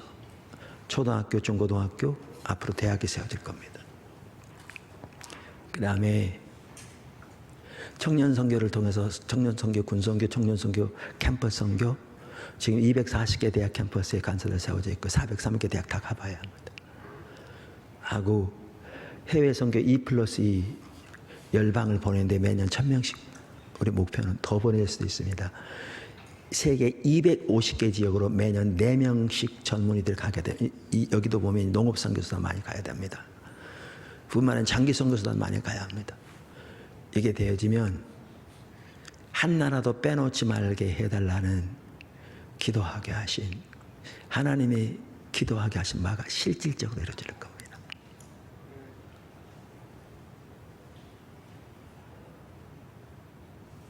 그러면서 하나님께서 이 일 후에 제가 미주는 별로 관심이 없었습니다. 왜냐하면 미국이 있으니까. 그리고 남미는 미국에 가봐하면 되니까. 저는 서쪽으로 이렇게 주로 많이 관심이 있었는데 미주도 너무나 절실하게 필요하고 남미가 도움이 많이 요청하고 그래서 그런데 미국에 인재들이 많습니다.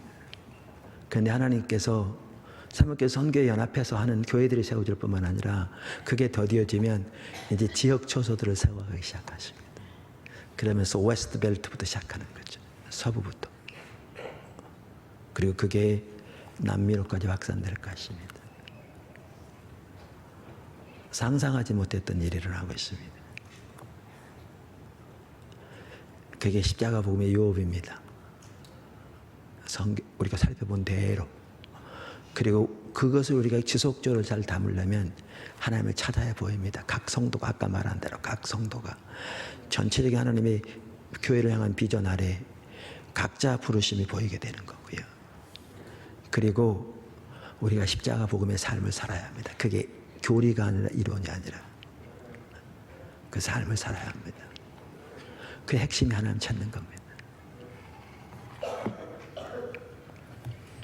하나님이 이런 어마어마한 일을 하고 계신데 그래서 컨퍼런스만 하더라도 하나님이 하신 일을 그때그때 나누고 그 삶을 살기 위한 은혜를 받고 거기에 삶을 이렇게 어떻게 조정해 나갈 건지 볼 수 있는 너무나 좋은 너무나 귀한 그래서 지난 주간에도요 중국에도 귀한 리더 들어왔고요. 여러분 중국에도 시진핑 주석 들어온 뒤로 엄청난 기독교 탄압이 있는 거 아시죠? 심각합니다. 그런데 복음은 놀라우게 확대되고 있습니다.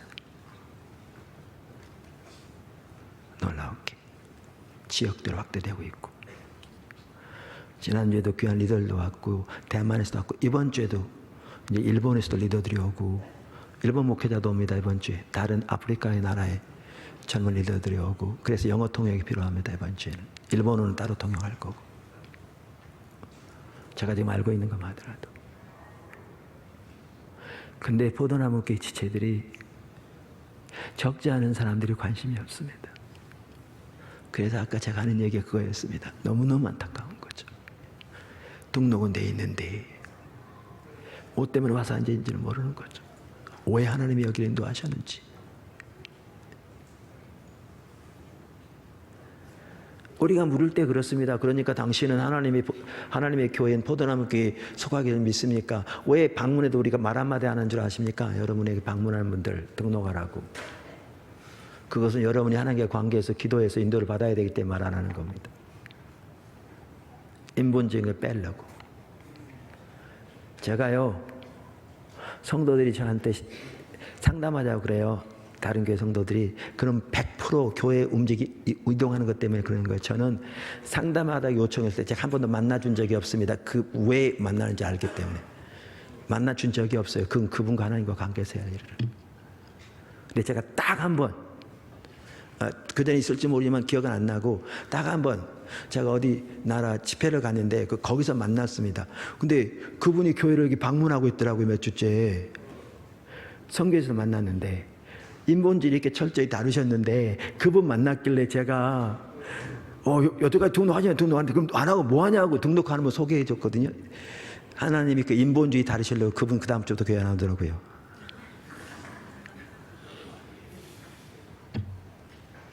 만나달라고 해도 안 만났는데 여태까지 그렇게 했던 분이라 뭐 하고 있냐고 등록 데스크도 인도했더니 등록 안 할 뿐만 아니라 그 다음 주부터 안 나오더라고요.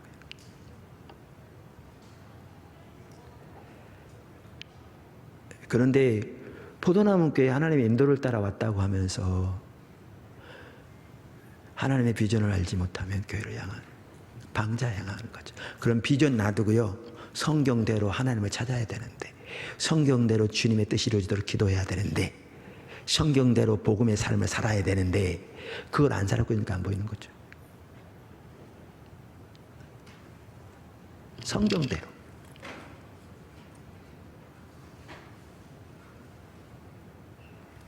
기도하겠습니다.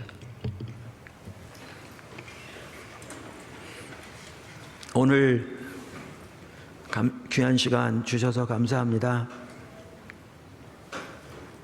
포도나무 교회를 예수님의 이름으로 축복합니다. 이것을 머리식인 한 사람 한 사람을 예수님으로 축복합니다. 각 교회를 향한 하나님의 뜻이 온전히 이루어지시옵소서. 포도나무 교회를 향한 하나님의 비전이 성취되시옵소서.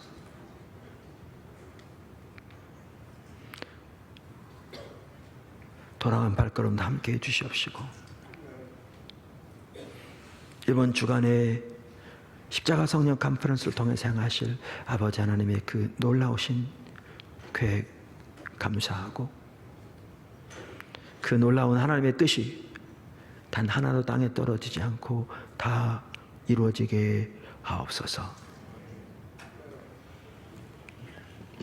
지금은 우리 주 예수 그리스도의 그 무한하신 은혜와 아버지 하나님의 말로 표현할 수 없는 그 크신 사랑과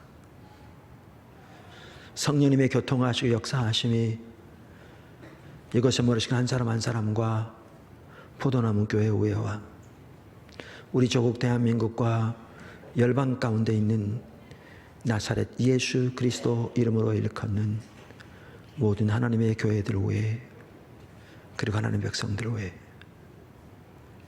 지금부터 영원까지 함께 하시기를 우리 주 예수 그리스도 이름으로 간절히 축원하옵나이다. 아멘.